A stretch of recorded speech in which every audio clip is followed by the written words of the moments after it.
Chapter 51. Keep today's events from the old missus, Zachary instructed those around him. The bodyguards promptly followed his orders.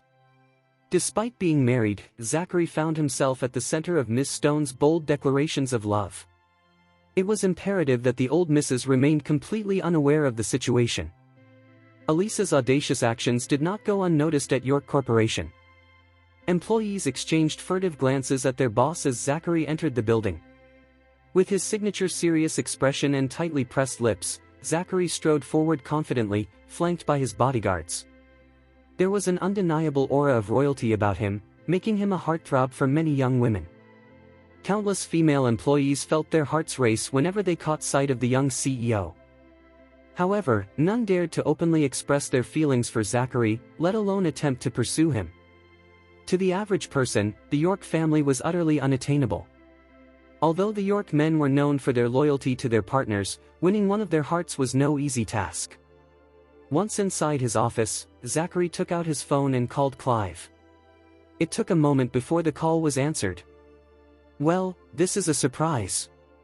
I can hardly believe the illustrious Mr. York is calling me. What an honor," Clive teased in a playful tone. "Clive, you need to talk to your sister," Zachary snapped. At the mention of his sister, Clive immediately turned serious. What has Elisa done this time? He was well aware of his sister's long-standing crush on Zachary, one she had never truly managed to let go of. Recently, Elisa had even confided in him that she planned to confess her feelings. Clive had been uneasy ever since. He feared that his impulsive sister would only end up heartbroken by approaching someone like Zachary, a man notorious for his cold and indifferent nature. Why did she have to fall for that stone-faced man? "She's bothering me," Zachary barked into the phone. "She's right outside my office. Either you come and take her away, or I'll have my men throw her out. I'll have my wife pick her up immediately so we don't trouble you any further, Mr. York." "Please continue with your work," Clive replied calmly before ending the call. Clive was seething, not at Zachary, but at his sister. Without wasting a second, he called his wife, urgency sharp in his voice. "Honey, where are you?" "I'm out shopping with Mom." "What's wrong?" "You sound upset," she replied. "Please go to York Corporation and get Elisa. She went there to confront Zachary and is definitely bothering him. You know how he is, he won't tolerate this nonsense," Clive urged. His frustration came from Elisa's stubborn obsession with Zachary, despite repeated warnings from the family. More than that, he feared Zachary's reaction. Although Zachary usually appeared cold and restrained, his temper was anything but mild once provoked. Anyone who annoyed him, regardless of status, could suffer humiliating consequences.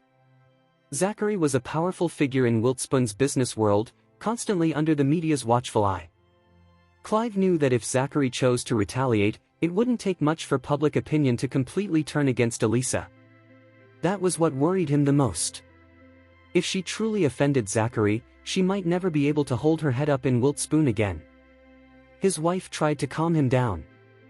"I'll go there right away. Don't be so angry. Elisa just wants to take a chance. If it doesn't work out, she'll let it go. She doesn't want to live with regret for not trying." Chapter 52. Zachary is not someone she should be involved with. You need to help her move on. You don't see other young women hanging around Zachary, except for his family, Clive said, his frustration evident. He's a cold-hearted man. Why can't Elisa just listen to reason? In the end, Clive admitted defeat regarding his sister. "I'm too busy to deal with this right now. Honey, I'm counting on you to keep an eye on Elisa. Focus on your work. I'll go pick Elisa up and take her shopping with Mom." "She's been feeling a little down lately," Alice replied. Clive's wife, Alice, shared a wonderful relationship with her mother-in-law. After noticing Audrey's sadness, Alice encouraged her to get out and get some fresh air. A bit of shopping might help lift her spirits. Clive fell silent, fully understanding the source of his mother's sorrow. There had been no recent news about his aunt, a subject Audrey often brought up. Audrey had grown up in an orphanage after losing her parents at a young age, along with her younger sister, who had been only 4 years old at the time. The two sisters were sent to an orphanage together. Years later, a wealthy couple visited the orphanage looking to adopt a child. They chose Audrey's younger sister. At the time, Audrey was 8 years old. Although it broke her heart to let her sister go, Audrey knew that the couple could provide her sister with a far better life. In the end, she made the painful decision to agree to the adoption. Before their separation, the sisters took a photograph together as a keepsake. Decades passed without any contact. After reaching adulthood, Audrey left the orphanage and worked tirelessly, gradually climbing the corporate ladder and earning the trust and respect of her superiors. She eventually caught the attention of her boss's eldest son and married into a wealthy family, becoming Mrs. Stone. Now that she finally had the resources, Audrey never stopped searching for her sister. For years, she hoped for news, but every effort ended in disappointment. Recently, however, Clive managed to uncover some information about his aunt, bringing rare joy to Audrey. They had successfully located the wealthy couple who had adopted her sister. Eager for answers, Clive and his father accompanied Audrey to visit them. During the meeting, they learned that the couple had given birth to their own child just 1 year after the adoption. Unfortunately, the truth that followed was devastating.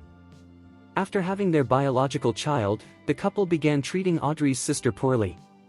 They ordered their maid to take her away, intending to give her to someone else, as they wanted to keep their inheritance strictly within their bloodline. As time passed, the maid disappeared entirely, leaving the couple with no knowledge of what had happened, or where Audrey's sister had gone. The latest findings weighed heavily on Audrey's heart. The only remaining clue to her sister's whereabouts was an old photograph she had kept all these years. Determined, Clive uploaded a digital copy of the photograph online, hoping it might lead them to his aunt or her descendants. "Honey, tell Mom that we'll find her sister as long as she's still alive. Even if her sister has passed away, we'll track down her children. Mom needs to stay healthy, we'll need her to recognize her sister when we finally find her," Clive said, his voice filled with love and concern. "I will," Alice replied gently. "Now get back to work. I'll go pick up Elisa." "Clive, if Elisa won't listen, why not let her try? Zachary may seem cold, but he's a good man. Elisa might actually connect with him." Alice genuinely believed Elisa had a chance with Zachary and supported her decision to confess her feelings. Although both families belonged to the same social class, their relationship had long been strained due to fierce business competition. Still, they maintained basic courtesy whenever they crossed paths. If Elisa managed to approach Zachary successfully and married into the York family, it could potentially ease the long-standing tension between the two families. Chapter 53. In the end, Elisa was picked up by her sister-in-law after her car was towed away. When Alice arrived, Elisa grinned and said, "Since Zachary wrecked my car, I now have the perfect excuse to get closer to him. Alice, since I've already made the first move, I need to keep the momentum going." Elisa felt she would regret it if she didn't put in the effort to pursue Zachary. "Alice, you're amazing. Clive listens to you more than anyone else. Can you please talk to him for me? I just need him to back off so I can chase my own happiness." She couldn't help but feel envious of her brother and sister-in-law's love story. Alice had chased Clive for an entire year before finally winning his heart. After they got married, their roles reversed, and Clive began doting on Alice endlessly. It wasn't the first time Alice had said that she wouldn't have her happy ending if she hadn't taken bold steps toward the man she loved. As they drove, Alice said seriously, "Elisa, I support you pursuing your happiness, but we're talking about Zachary here. Don't you know his reputation in Wiltspoon? He's notorious for keeping women at arm's length. Have you ever seen young women hanging around him? Besides, our family doesn't have the best relationship with the Yorks. Your brother may not be Zachary's enemy, but they are rivals. They don't see eye to eye. I'm worried Zachary might use you as a pawn, or worse, as a punching bag." "I don't think he would do that," Elisa said firmly. "The Yorks see themselves as high status, and the men in that family are known for pampering their wives." Having witnessed the affection between her brother and sister-in-law, Elisa longed to experience the same intimacy with her future husband.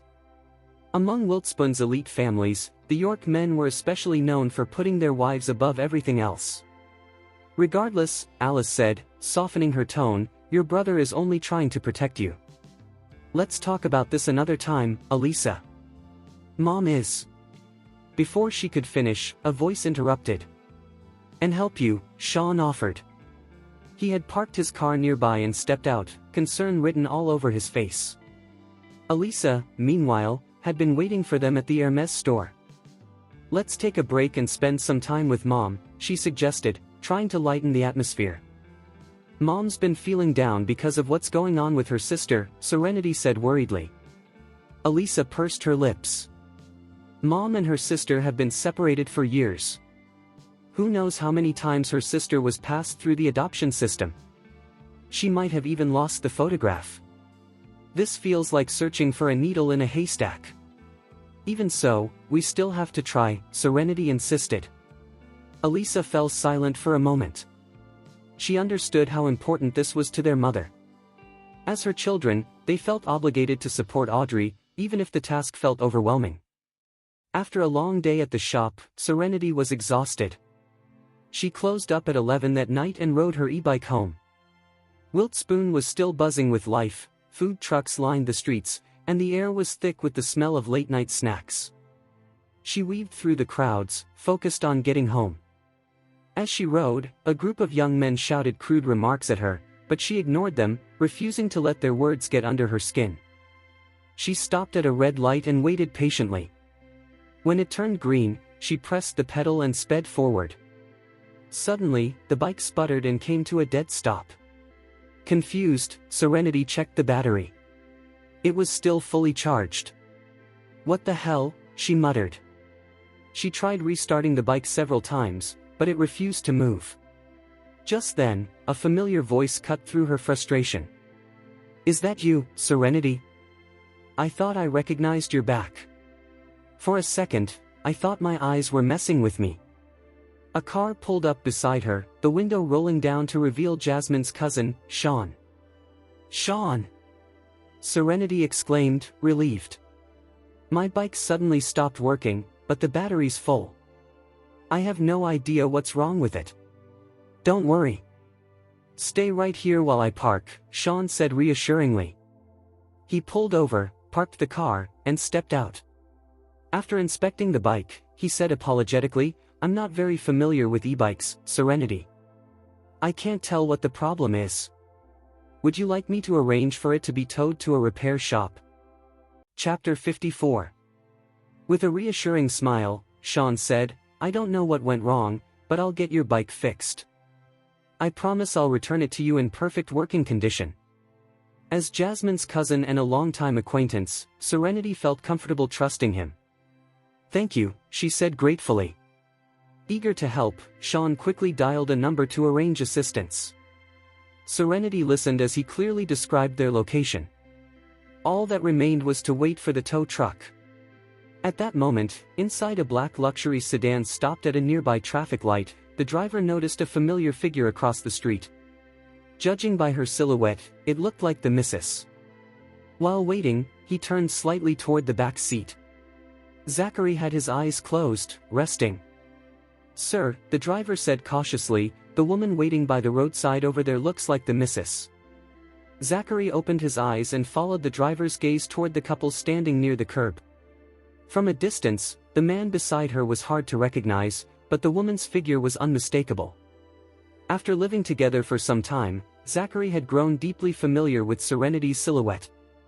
Slow down when we pass them, Zachary said coldly. I need to confirm whether it's really her. Understood, the driver replied. Zachary reached for his phone, intending to call Serenity, but hesitated and stopped himself. Before he could decide, the traffic light turned green.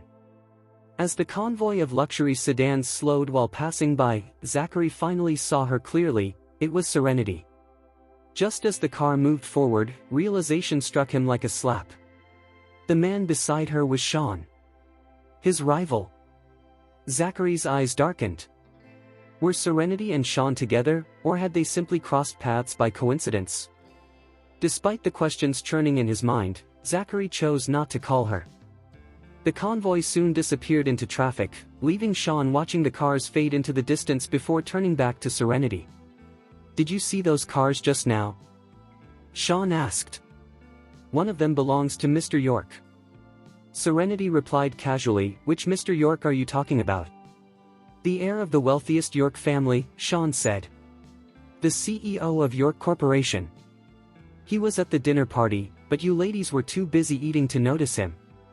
He chuckled and added, "I'm not part of your elite circle. I was just Jazz's +1, tagging along to stuff myself at a 7-star restaurant. I doubt I'll ever cross paths with Mr. York, or any of Wiltspun's big shots, again. Why would I care to see him anyway?" Serenity said indifferently. "He was surrounded by people that night. Even if I wanted to see his face, it would have been impossible." She glanced at Sean and teased, "So, have you actually met Mr. York? Does he have 11 toes or 2 heads?" Sean laughed. "No 11 toes, no 2 heads. He's just a normal man, good-looking, though, and he has a strong presence. I was actually pretty flattered when he spoke to me." Chapter 55. Even if Mr. York is just an ordinary man, he's not someone who would associate with a person like me. Serenity's curiosity about the heir of the York family was fleeting, and she quickly lost interest. No matter how ordinary Mr. York might appear, she believed he would never engage with someone from her background. Serenity didn't consider herself to be at the bottom of the social ladder, but she certainly wasn't anywhere near the top either. The wealthiest people she knew were Jasmine and Sean, with Sean himself being the heir to a well-off family. Since she and the heir of the richest family lived in completely different worlds, it was unlikely their paths would ever cross. Sean smiled faintly. He never looked down on Serenity, but he was fully aware that many privileged people would. Among the elite, wealth and status often overshadowed everything else. At the dinner party, Sean had tried to connect with several seasoned figures, but most had only offered him lukewarm responses. "The truck's here," Sean said as a vehicle pulled up. A man stepped out and greeted him respectfully, "Sir." Only then did Serenity realize that Sean had summoned his family's chauffeur. The driver had borrowed a pickup truck. Together with Sean, he carefully loaded Serenity's e-bike onto it. "It's getting late, Serenity," Sean said. "I doubt any repair shops are still open at this hour. Don't worry, Brian will take your bike to a workshop tomorrow and return it to you in perfect condition." "Thank you so much," Serenity replied sincerely. She knew that if she hadn't run into Sean, she might have ended up pushing the bike all the way home in the dark. Sean smiled warmly. "What are friends for? Get in, Serenity. I'll drive you home." "Are you still staying at your sister's place?" he asked. "No. I've moved to Brinfield now. I was really lucky to run into you tonight, otherwise, I would have had to walk home," she replied. As she thought about the incident, Serenity remained puzzled. The battery had been fully charged, yet the bike had suddenly stopped working. She suspected there might have been a short circuit. After getting into Sean's car, she appreciated the quiet companionship. Sean already knew about the recent changes in Serenity's marital status. Although Serenity's husband carried the surname York, he had no connection whatsoever to the wealthy York family. It also appeared that Serenity was now living with him. Sean didn't pry into her personal affairs. As they headed toward Brinfield, Sean asked casually, "How about dinner, Serenity?" "My treat." Smiling, Serenity replied, "I only go out for dinner occasionally. It's late and you have work tomorrow. I don't want to take up more of your time." It was a polite refusal, and Sean accepted it without pressing further. He understood Serenity well enough to know that forcing the issue would only make her uncomfortable. When they reached the entrance of Brinfield, Serenity asked Sean to stop the car. "I can walk from here." Although Sean wanted to escort her to her building to see exactly where she lived, he knew that getting access into a gated community like Brinfield wouldn't be easy. Reluctantly, he dropped the idea. He could always ask Jasmine for Serenity's address later. "Thank you for tonight, Sean," Serenity said again. "It was no trouble at all." "You've thanked me enough already," Sean replied lightly. If you really want to show your gratitude, you can treat me to dinner sometime. Serenity laughed. Of course. I'll take you and Jasmine out. Sean pursed his lips and protested jokingly, can't it just be the two of us? We can do that, Serenity teased, but are you sure you can handle Jasmine nagging you afterward? Sean smirked silently, clearly conceding the point. After waving goodbye, Serenity tapped her access card and entered the neighborhood.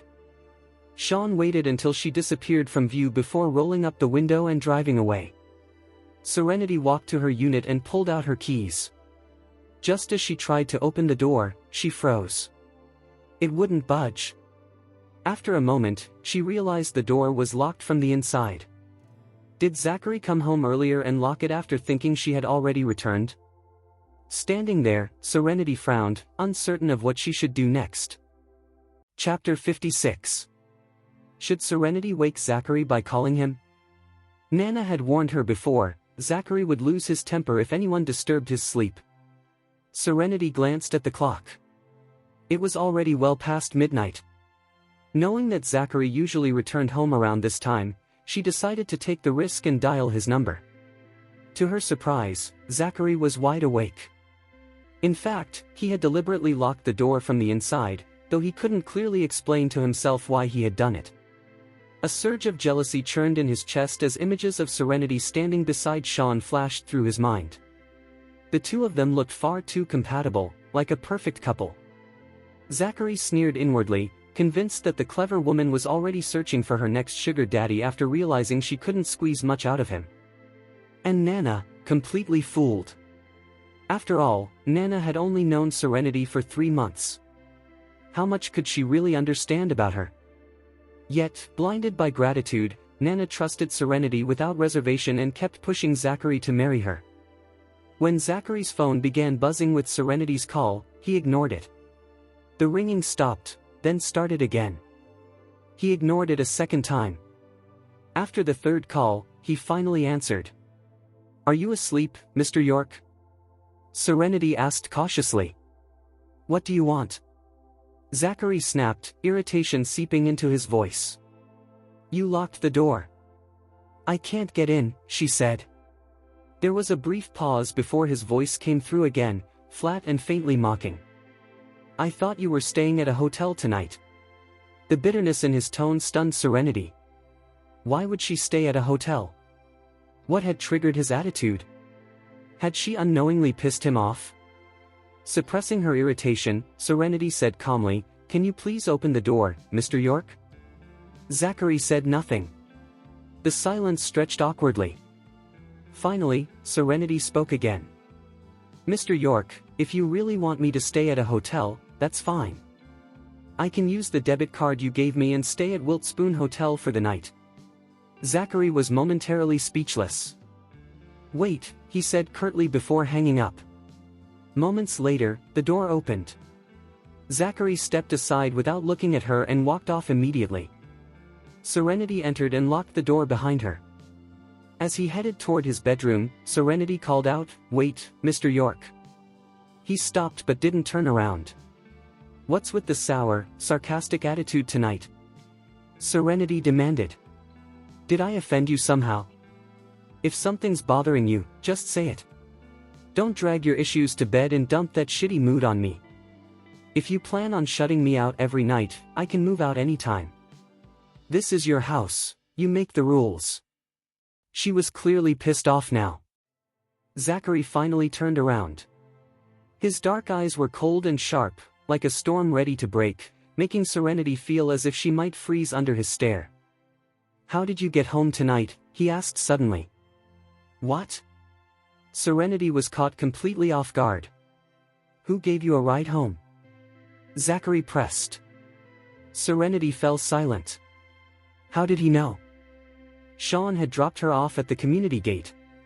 Had Zachary seen them? Was he passing by at the time? Or did he have eyes everywhere? She was certain of one thing, she hadn't seen Zachary at all. Chapter 57. Serenity, we had an agreement.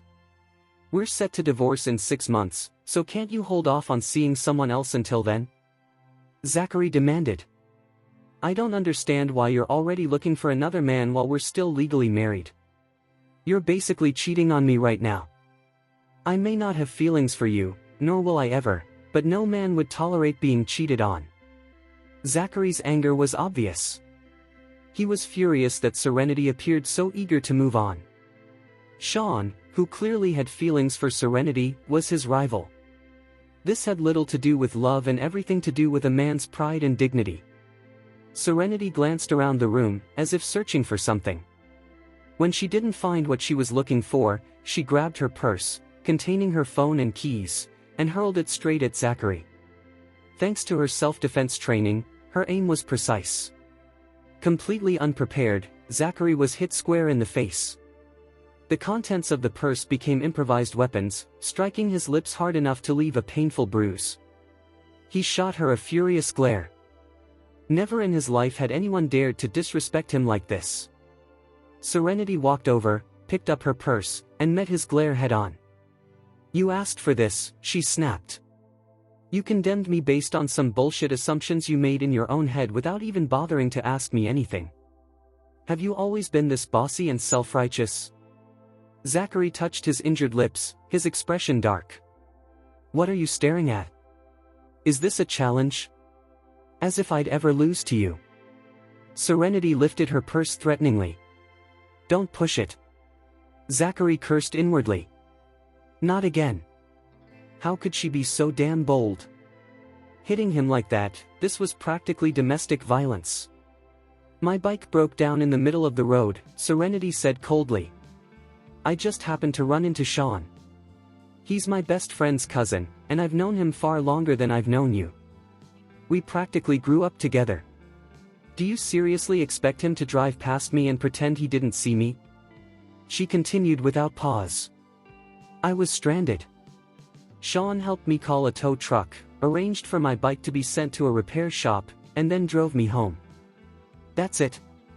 They hadn't done anything wrong, yet Zachary was acting as if she had committed infidelity. "Talk about the pot calling the kettle black," Serenity scoffed. "Maybe you're the one cheating." Zachary was briefly rendered speechless. "Mr. York," Serenity continued sharply, "you could have said no if you didn't want to get married back then. I didn't force you to sign anything. You were the one who drafted the contract, and I signed it because you asked me to. As for leaving me the house and the car after the divorce, that was your idea, not mine. If you insist on thinking I'm some scheming woman after your money, then fine. I might as well accept what you offered." In truth, Serenity had never planned to keep his house or car after the divorce. She had only married him to move out of her sister's home and give her sister some peace. That was all. "You think I'm hunting for another man because you saw me with Mr. Bill when I went with Jasmine to her blind date, don't you?" Serenity said bluntly. "That's what you've been stewing over, right?" Zachary sneered. "Don't flatter yourself. I don't get jealous." "Oh, please," Serenity shot back. "You look jealous as hell." The tension in the room eased slightly as she scoffed. "Honestly, I could smell the jealousy from a mile away. Looks like you're really committed to today's word of the day." Chapter 58. Zachary might have worn a serious expression, but blood rushed to his ears. He was blushing, not because he was shy, but because he had misinterpreted Serenity's intentions. Shyness was not something he could claim. It was about a man's pride, he exclaimed. "Ha!" Serenity scoffed. Zachary's strikingly handsome face flushed an even deeper shade of red. "I don't like or love you, so why would I be jealous? Honestly, I couldn't care less about who you're with, unless you're having an affair. You really don't need to keep emphasizing that you don't like or love me, as if I'm chasing after you," she retorted. "We're just roommates pretending to be married. To be honest, I wanted to move out because I didn't want my sister and her husband arguing over me. I agreed to your Nana's suggestion to get a marriage license with you so I'd have a place to stay. If we're talking about ulterior motives, yours is probably my house. I get free lodging, save on rent, and keep my sister at ease." Zachary was left speechless. It seemed that his house was more attractive to her than he was as a person. He had no problem admitting that he lacked feelings for Serenity. However, hearing her say the same thing was hard to swallow. "I stand by my marriage vows," he declared. "Wouldn't it make more sense for me to stay in the house and drive the car you'd leave me after a divorce to find another man?" she countered. "Why would I put myself in a situation where I end up with nothing?" Zachary fell silent again. After a while, he finally swallowed his pride and apologized. "I'm sorry, Serenity. I misjudged you." He realized he had no ground to stand on. His actions clearly warranted an apology. "Next time, just come to me if you have a problem. Don't shut me out like you did earlier. I foresee trouble in your future marriage if you continue this way. It could become even more complicated if your wife has the same personality as you," she cut in, her voice dripping with sarcasm. "That relationship is bound to end in silent treatments before it completely falls apart." After a brief silence, Zachary replied, "I'm already married, and we don't have the same personality." Tonight, he found himself acting petty, a stark contrast to Serenity, who had consistently been thoughtful. She shot back, "I'm referring to your future marriage, not me." Zachary planned to seek a divorce in 6 months. However, the contract stipulated that the divorce could only proceed if their relationship lost all its spark. Serenity found his distrustful and arrogant nature far from appealing. Still, she had to admit that he was attentive and considerate in many other ways. "I don't have feelings for anyone," he asserted. "That sounds about right," she said. "Maybe if you step down from your high horse and stopped assuming everyone is out to get you, you might meet someone worth your time. You really struck gold when you married me." Zachary thought to himself, "Gold? More like coal." He had never encountered someone so self-absorbed. "All right then. Now that we're clear, you should get some sleep," she said. Though her tone irritated him, Zachary held his tongue and retreated to his room, slamming the door behind him. Serenity muttered under her breath, "I won't feel bad if you break the door. It's your house anyway." Chapter 59. It was a calm and quiet night. The next morning, Serenity rose early and took the time to water the plants on the balcony. Nothing compared to the beauty of nature. She had to admit that spending a few moments in her little garden always lifted her spirits. It helped clear her mind and soul of the lingering frustration she felt toward Zachary. This mini garden was the result of Zachary's efforts. After putting the events of the previous night behind her, Serenity headed to the kitchen to prepare breakfast. It wasn't long before Zachary joined her. He stopped at the kitchen doorway, watching Serenity as she worked. His lips were pressed tightly together as he greeted her. "Morning, Serenity." She turned her head to meet his gaze. "Morning. Can I help you with anything?" he asked. "I'm fine. If you're free, you can hang the laundry and sweep the place," she replied casually. Zachary was taken aback by her directness. She certainly wasn't shy about giving orders. Still, he found himself answering, "Sure." With that, he turned and walked away. He hung the laundry out to dry before starting the cleaning.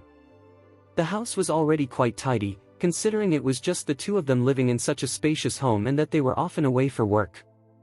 Nevertheless, Zachary took his time, making sure every corner was spotless. By the time Serenity finished preparing breakfast, he was still busy. "What's taking you so long?" Serenity muttered, grabbing the broom from him. Zachary was momentarily speechless. Serenity quickly finished the cleaning in just a few minutes.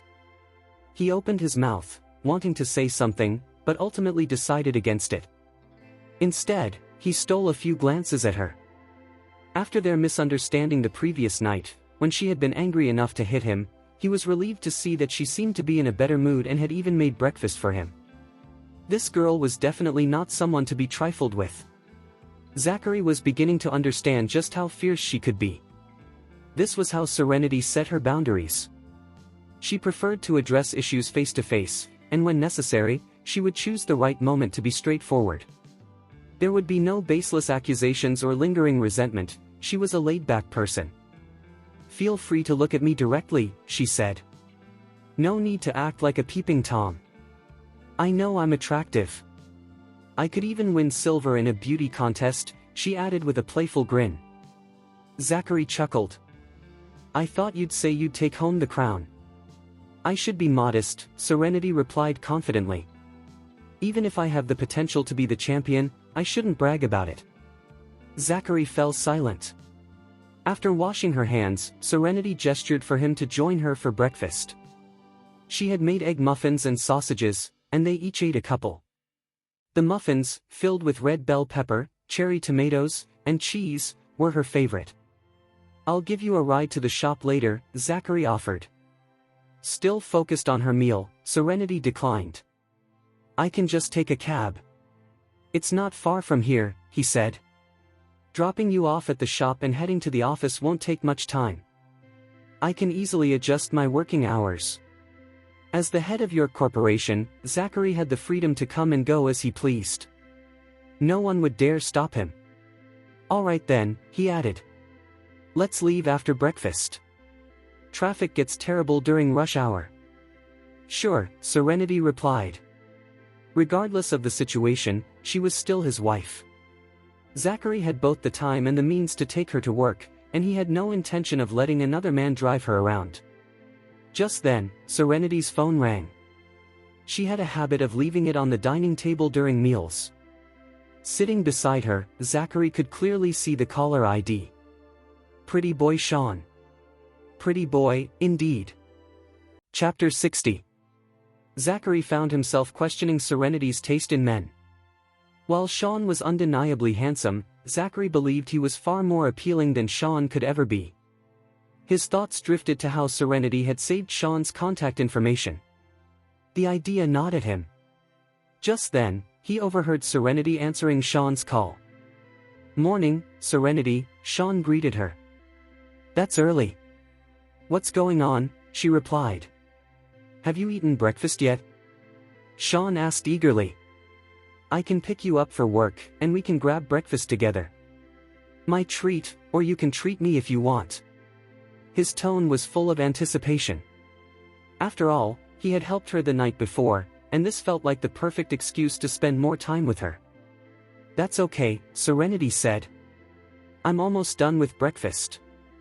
My husband will be driving me to work later, so you don't need to make the long trip. Unaware of Sean's feelings for her, Serenity genuinely wanted to spare him the trouble of navigating the morning rush to Brinfield. Sean's spirits sank the moment she mentioned her husband. It was a harsh reminder of a reality he had momentarily forgotten. Serenity was already taken. She had been single for so long, only to suddenly change her status for someone she barely knew. Why couldn't she have waited for him? Despite his age, Sean would have gladly stepped into the role of her husband. Unfortunately, Serenity only saw him as a younger brother. Their long history together was filled with what could have been. From the moment he first understood what love was, Serenity had been his crush. It was a shame that it had never developed into anything more. All right then, he said, carefully masking his heartbreak. I'll have your bike delivered to the shop once it's fixed. Thank you, Serenity replied, completely unaware of the turmoil beneath his calm voice. Don't mention it. I'll let you get back to your morning. Finish your breakfast, Sean added quickly before hanging up. He was afraid that if the call dragged on, he might slip and reveal his true feelings. He definitely didn't want to lose control in front of her. Zachary had overheard the entire conversation. He didn't even realize that a smile had formed on his face when Serenity mentioned that her husband would be driving her to work. Moments after Serenity set her phone down, it rang again. This time, the number was unfamiliar. She hesitated briefly before answering. Serenity, it's your brother, a man's voice announced. Her brows furrowed instantly. Brother, she said coldly. My mother only had me and my sister. We don't have a brother. After her parents passed away without leaving behind a son, the family house and land had been taken over by her uncles. Her grandparents were still alive and living in her childhood home. It had been years since Serenity and her sister last returned to their hometown, and for now, they had no intention of going to court to reclaim the property. I'm Mike, your cousin, the caller corrected himself. Serenity searched her memory and recalled that she did, in fact, have a cousin named Mike. What do you want? She asked cautiously. After years of silence, she doubted the call carried good intentions. Serenity was immediately on guard. The Hunts lived more than an hour away from the city and likely didn't even know she was married. That greedy family had already tried to squeeze money out of Liberty when she got married. If they were planning to pull the same stunt with Serenity, she wouldn't hesitate to throw them out, no matter who they were. Chapter 61. Grandmom is unwell. It's liver cancer, but the silver lining is that it's still in the early stages, Mike said over the phone.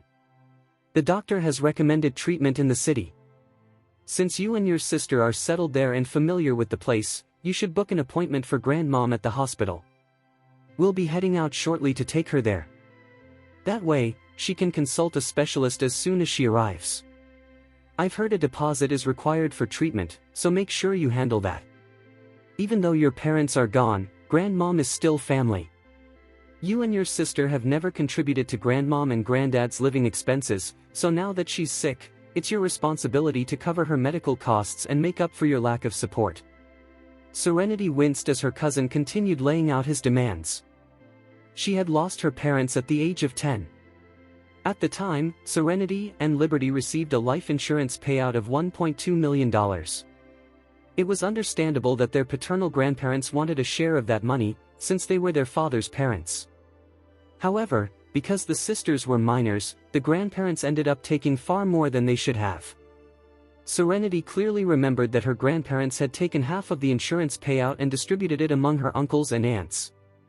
Each uncle received $150,000, while the two aunts received $20,000 each. The remaining amount was kept by the grandparents as their retirement fund. Although Serenity had been only 10 years old at the time, every detail was etched into her memory. The grandparents had formally signed an agreement, witnessed by town officials and Serenity's maternal relatives, stating that the sisters were not obligated to cover the grandparents' living expenses, on the condition that they relinquished a larger share of the insurance money. The contract was duly signed and sealed by the grandparents, uncles, aunts, and both sisters. 3 copies of the agreement existed, one held by the sisters, one by the grandparents, and one by the local community. Despite all this, Mike had the nerve to claim that the sisters had never supported their grandparents. After their parents' deaths, no relatives stepped forward to take responsibility for the sisters.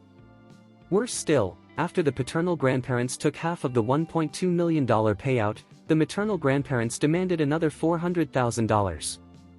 In the end, Serenity and Liberty were left with only $200,000. At just 15 years old, Liberty took charge of their parents' funeral arrangements and handled Serenity's enrollment into boarding school. Serenity's education and meals were secured, sparing them from relying on anyone's charity. That was the harsh reality after their parents' tragic deaths. The so-called relatives never offered help or support. Yet everything changed when those same relatives suddenly appeared years later, just as Liberty was about to get married, demanding money. They believed that now that Liberty was successful, the family was entitled to share in her wealth. Their shamelessness was astonishing. And now, unsurprisingly, they expected the sisters to foot the bill for their sick grandmother. "Mr. Hunt," Serenity said coldly, "if I remember correctly, you're 12 years older than me. 15 years ago, when you were 22, you were present when the insurance money was divided after my parents died in that accident. Surely you haven't forgotten that we are not obligated to pay for Grandmom and Granddad's maintenance. That responsibility was settled with the insurance money. You used the $150,000 allocated to you to build your house. The extra $100,000 was meant for their retirement.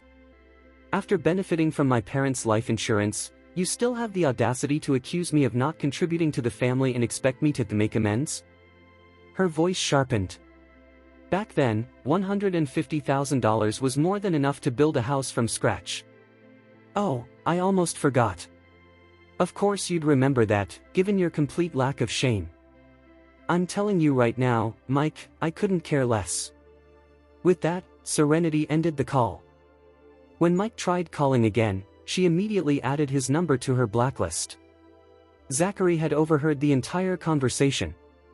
He had never looked deeply into Serenity's background. All he knew was what Nana had told him, that Serenity lost her parents in a car accident when she was 10.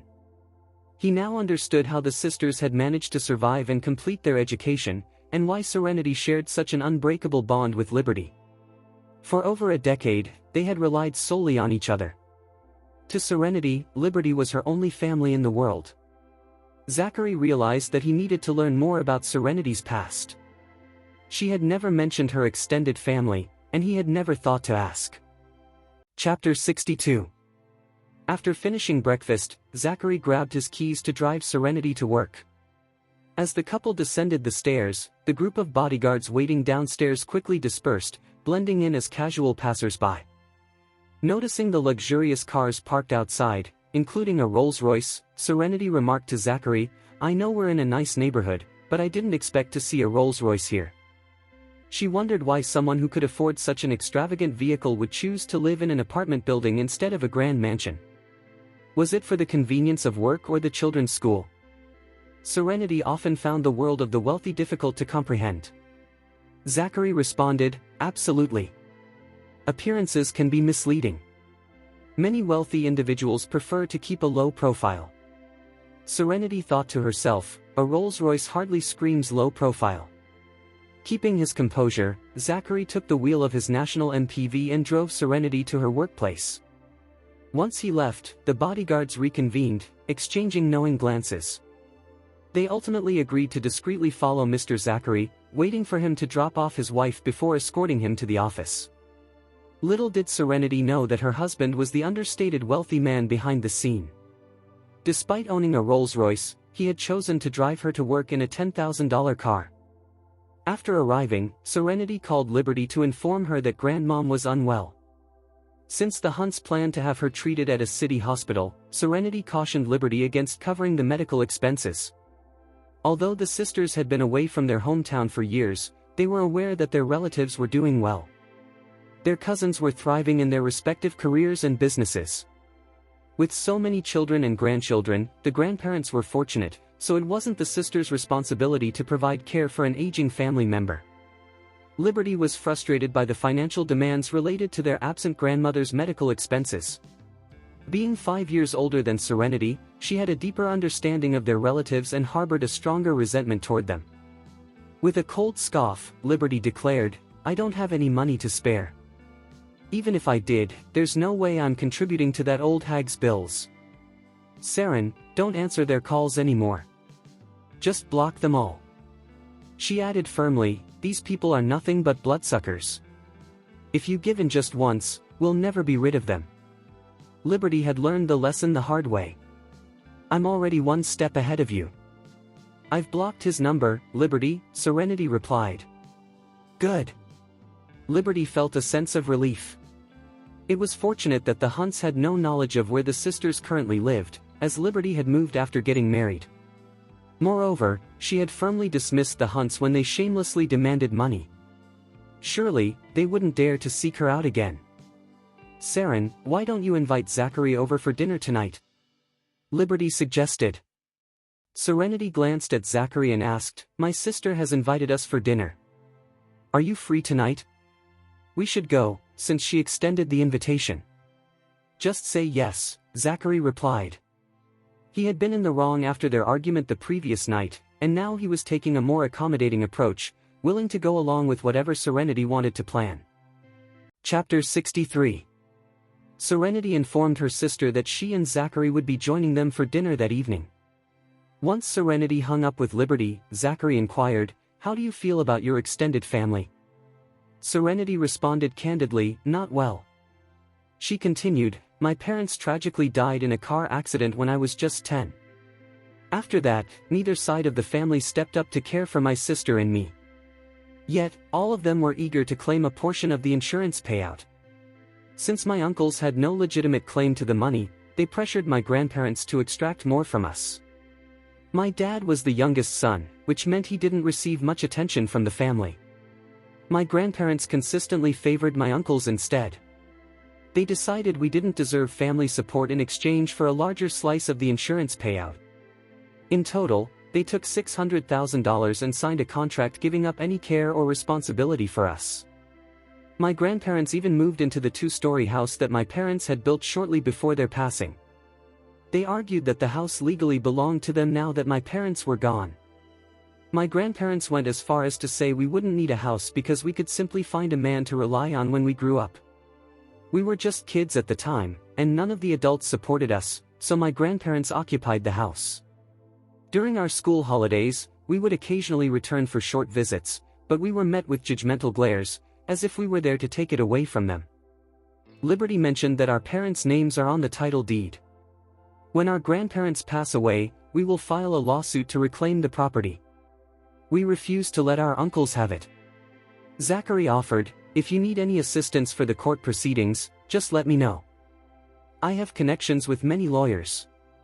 York Corporation had its own legal team, and Serenity felt a wave of gratitude wash over her. I'll reach out if I need anything, she replied.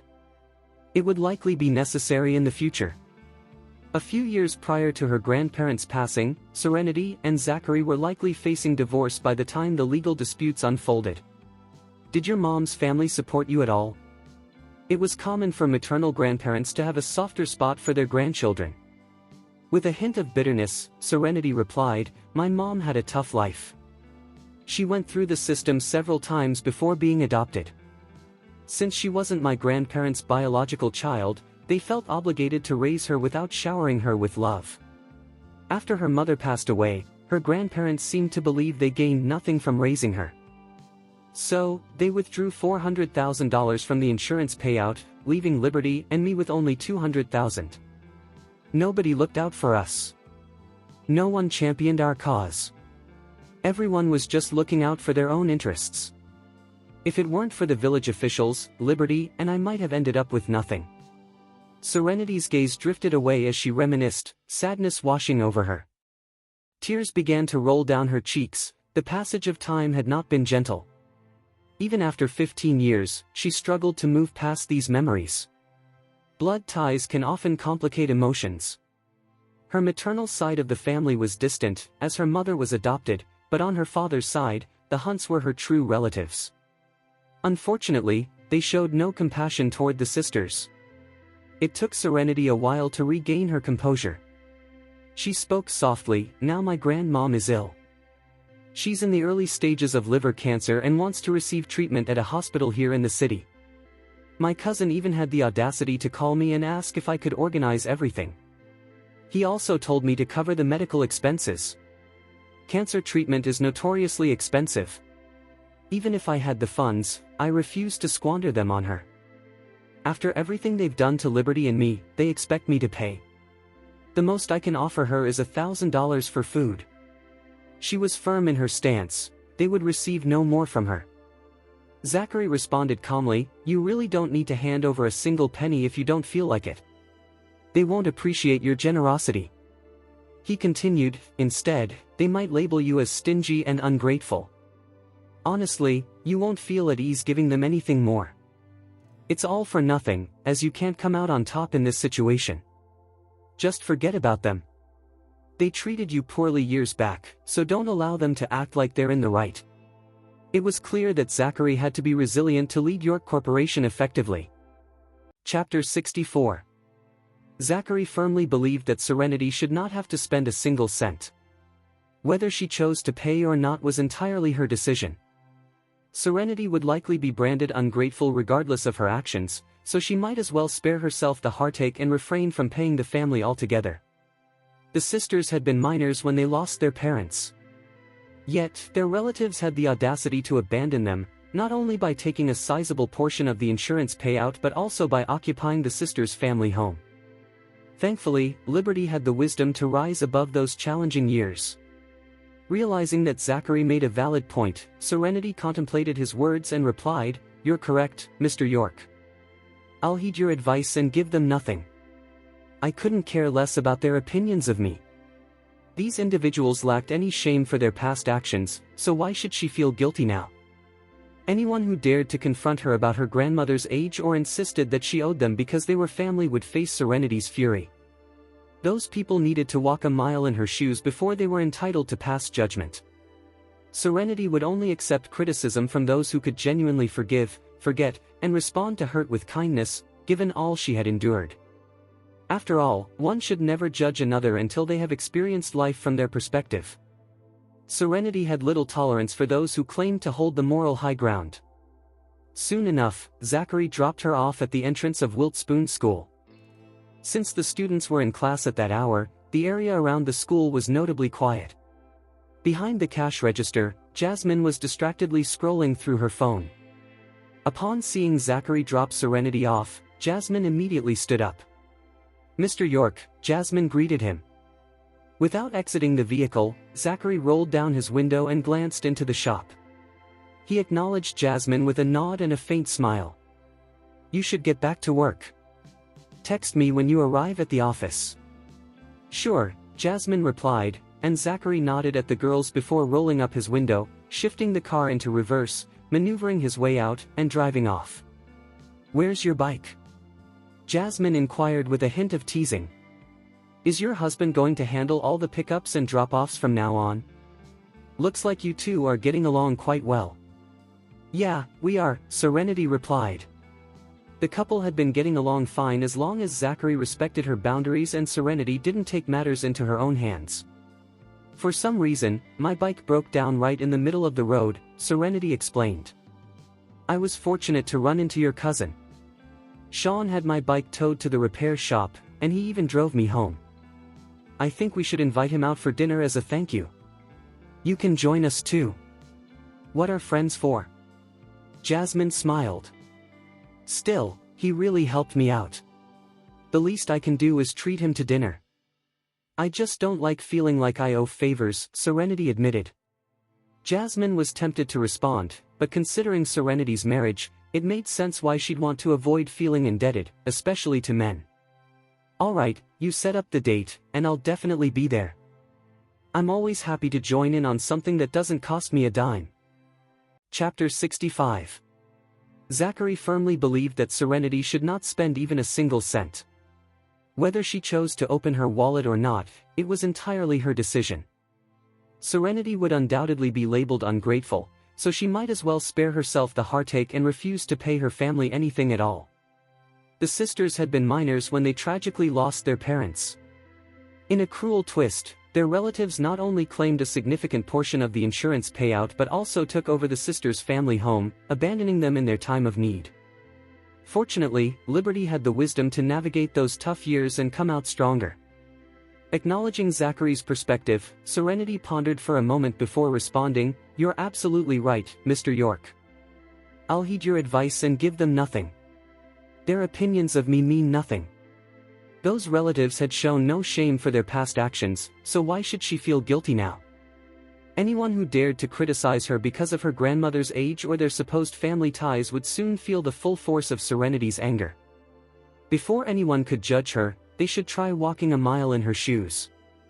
She would only accept criticism from those who could forgive, forget, and respond to hurt with kindness, given what she had endured. It's crucial never to pass judgment on another person until you truly understand their experiences. Serenity had little patience for those who claimed to stand on moral high ground. Before long, Zachary dropped Serenity off at the entrance of Wiltspoon School. Since classes were in session at that hour, the area around the school was relatively quiet. Inside, Jasmine sat behind the cash register, engrossed in her phone. As soon as Zachary pulled up to drop off Serenity, she sprang to her feet. "Mr. York," Jasmine greeted him. Without exiting the car, Zachary rolled down his window, glanced into the shop, and responded with a nod and a faint smile. "You need to get to work. Text me when you get to the office," he instructed. "Sure," Jasmine replied, giving him an understanding nod. He rolled up his window after exchanging a few words with the girls. Then, he shifted the car into reverse to navigate his way out and drove off. "Where's your bike?" Jasmine inquired with a playful tone. "Is your husband going to handle all the pickups and drop-offs now? Looks like you two are getting along quite well." "Yeah, we are," Serenity replied, noting that things were smooth between her and Zachary as long as he respected her boundaries and avoided any confrontations. "Strangely enough, my bike broke down in the middle of the road. I was fortunate to bump into your cousin. Sean had my bike towed to the repair shop and even gave me a ride home, she continued. We should invite him out sometime so I can treat him to dinner. You can join us too. What are friends for? Jasmine replied. Still, he helped me out. The least I can do is buy him dinner, Serenity insisted. I don't like being in anyone's debt. Jasmine hesitated, wanting to say something but realizing that now that Serenity was married, it made sense for her to avoid feeling indebted to anyone, especially men. All right. You set up the date, and I'll definitely be there. I'm all for anything that doesn't cost me a dime, she said with a grin. Chapter 66. Josh!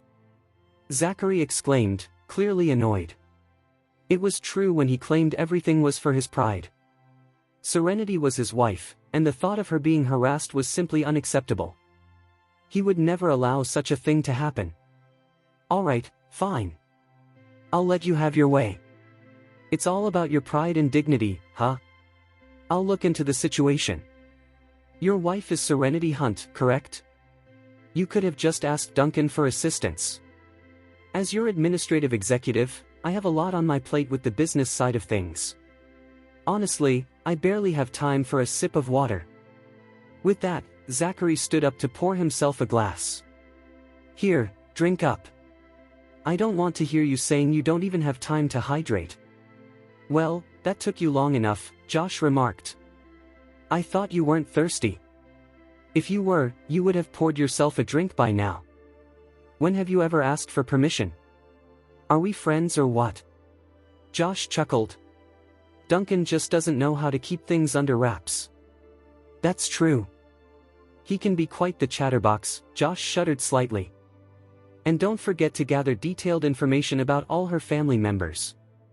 After hearing Serenity talk about her family, Zachary sensed that trouble was looming for the sisters. He could distance himself from Liberty's issues, but not from those involving his wife. To navigate this situation effectively, Zachary knew he needed to understand what he was up against. The key to victory lay in recognizing both his own strengths and those of his opponents. He had never engaged in a battle without being sure of his footing. The Hunts could unleash their worst, but Zachary was determined to support Serenity without reservation. Doesn't your wife only have one sister? She has a whole bunch of money-hungry relatives, Josh replied. Ah, that explains why you keep your identity and marriage under wraps. Things can get complicated with that kind of family around. Zachary chose to remain silent on the matter. He hadn't hidden his identity or his marriage, he simply understood the complexities that came with it. Due to the greed of certain relatives, Zachary found himself in a complicated situation. His goal was to truly understand Serenity's character. He had initially labeled her as a manipulative woman after being pressured by Nana into marrying her. However, it appeared that his preconceived notions had led him astray, causing him to start off on the wrong foot with Serenity. Nonetheless, Serenity needed to undergo a character assessment.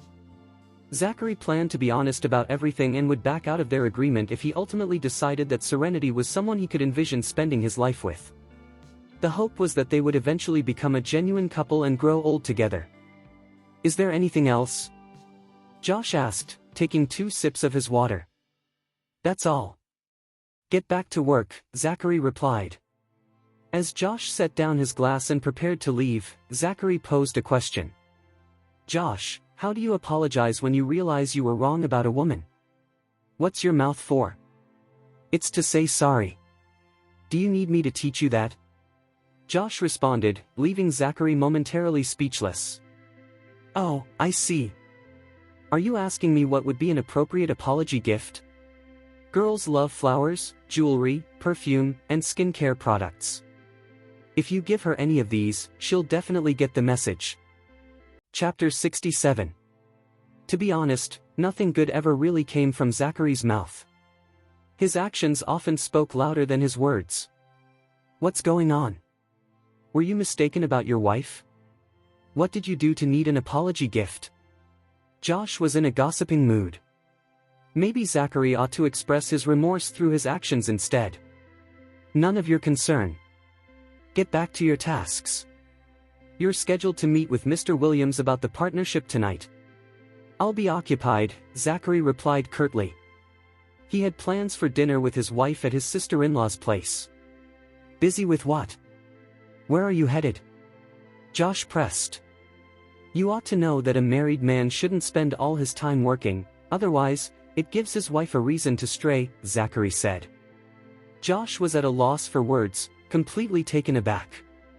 At least Josh realized that the extra work had been handed over to him so Zachary could enjoy some quality time with his wife. It seemed like Zachary believed he was special just because he was married. Josh could also tie the knot if he wanted to. Then he could skip social obligations and overtime to head home to his wife. Unfortunately, he didn't have a girlfriend, and there was no one in sight, even if he was eager to marry soon.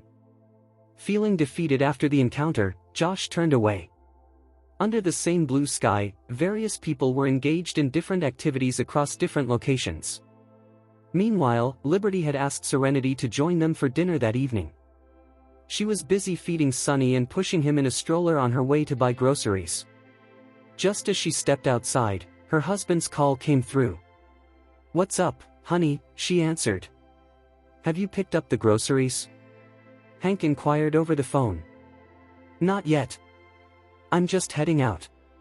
"Do you want anything special for dinner tonight?" she asked. "Make sure to grab some extra groceries. My parents and sister are coming over. My sister loves seafood, so get a bit more of that. Oh, and my mom's favorite is beef, make sure to get that too," he instructed. Liberty sighed as she replied, "Seafood can be pricey, and your sister always asks for it. Whenever she visits, she always requests salmon and oysters. She has an incredible appetite and could easily devour an entire plate."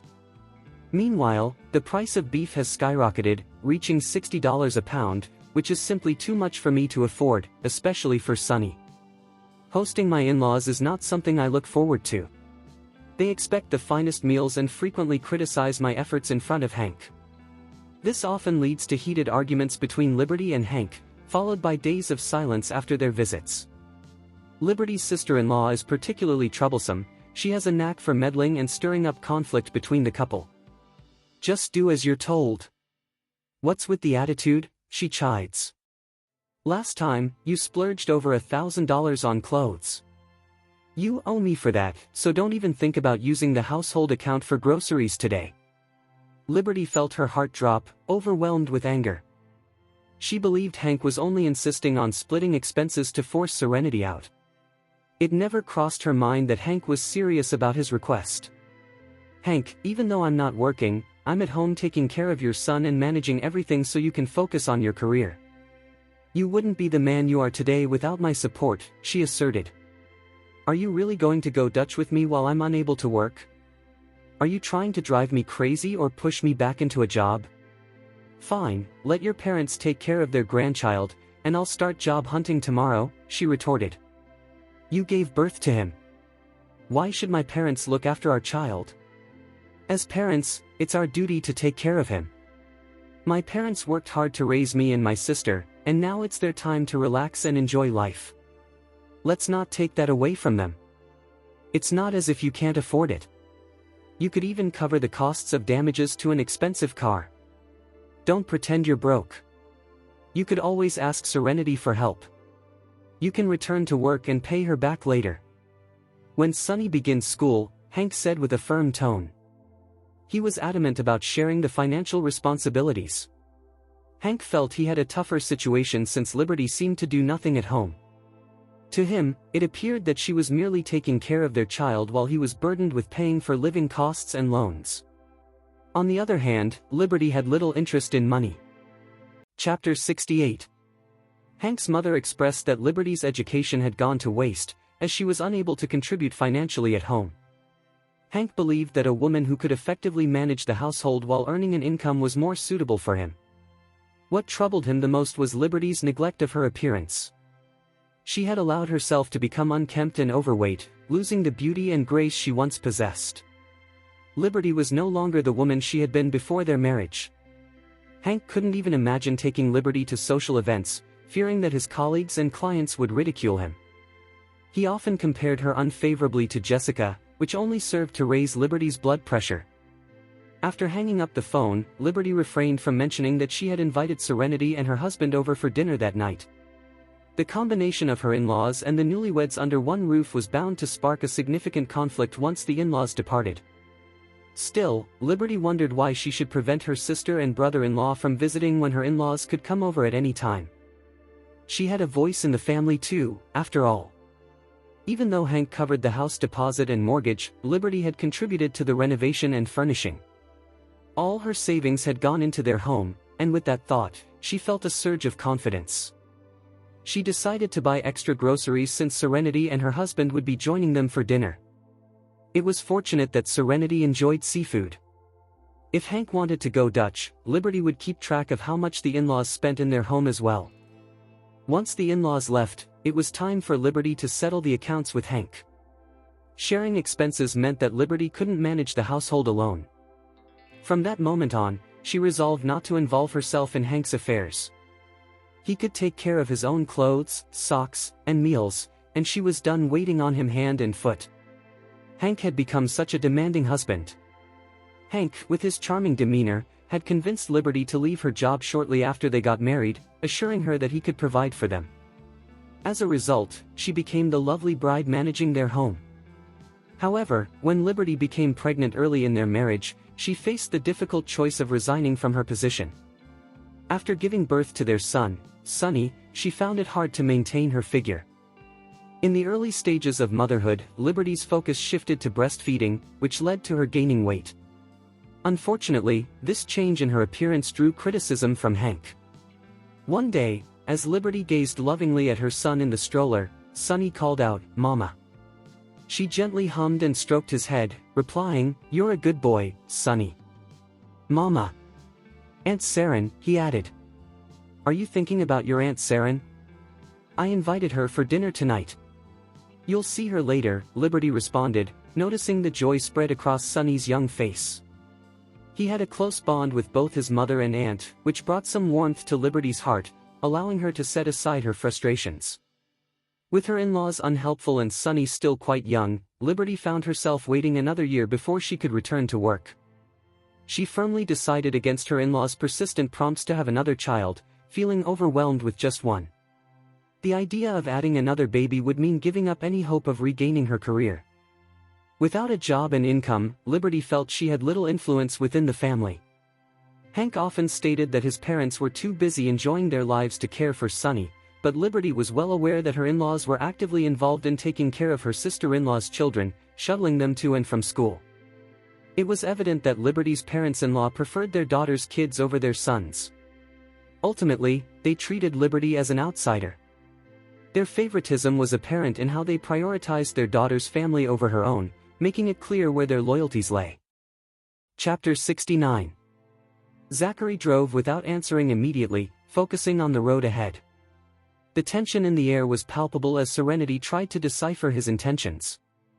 Finally, Zachary glanced at her, his expression serious. "You'll see soon enough. Just trust me." Serenity couldn't help but feel a mix of curiosity and concern. "Is it something important?" "I mean, I was just about to eat." "Trust me," he repeated, a hint of a smile playing on his lips, though his eyes remained fixed on the road.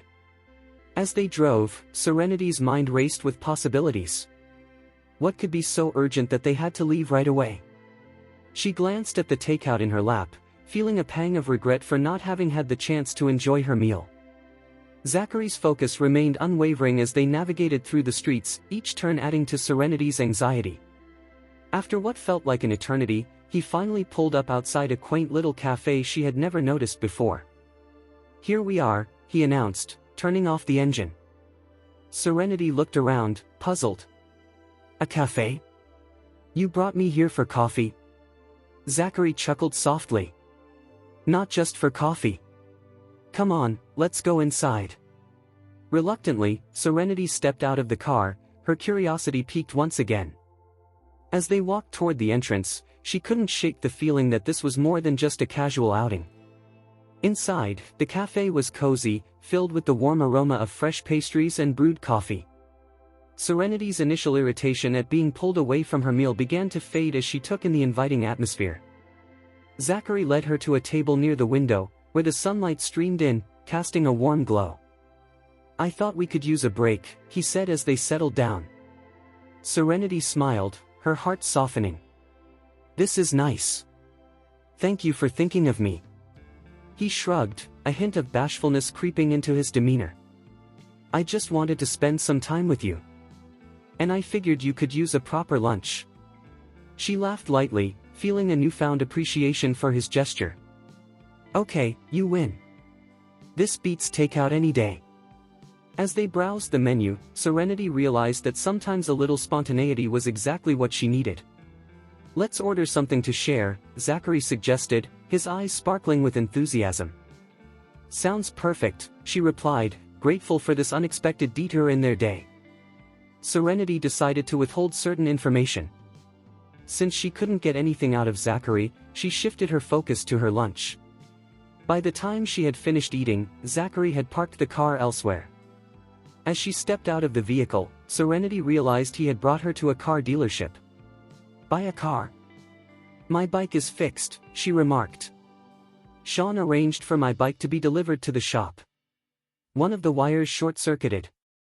After tossing the food packaging into a nearby trash can, Serenity noticed Zachary entering the dealership without a word. She mumbled to herself and followed him inside. Zachary had previously offered to cover the deposit for a four-wheeled vehicle for her, but she had turned down his generous gesture, as the shop was not far from Brinfield, and her e-bike was more than sufficient for her travels. To her surprise, it hadn't occurred to her that Zachary would take her here to help her buy a car. "I have a meeting at 3, so let's get to it. Choose what you like. I'll handle the payment and then head back to the office," Zachary instructed. "Don't worry about the price. Just focus on whether you like the exterior and how it drives. Take it for a test drive. We can buy it if you feel good about it." Serenity leaned in closer and whispered in his ear, "What if I fall in love with a car that costs several $100,000? The deposit on something that expensive would be significant. How much is yours?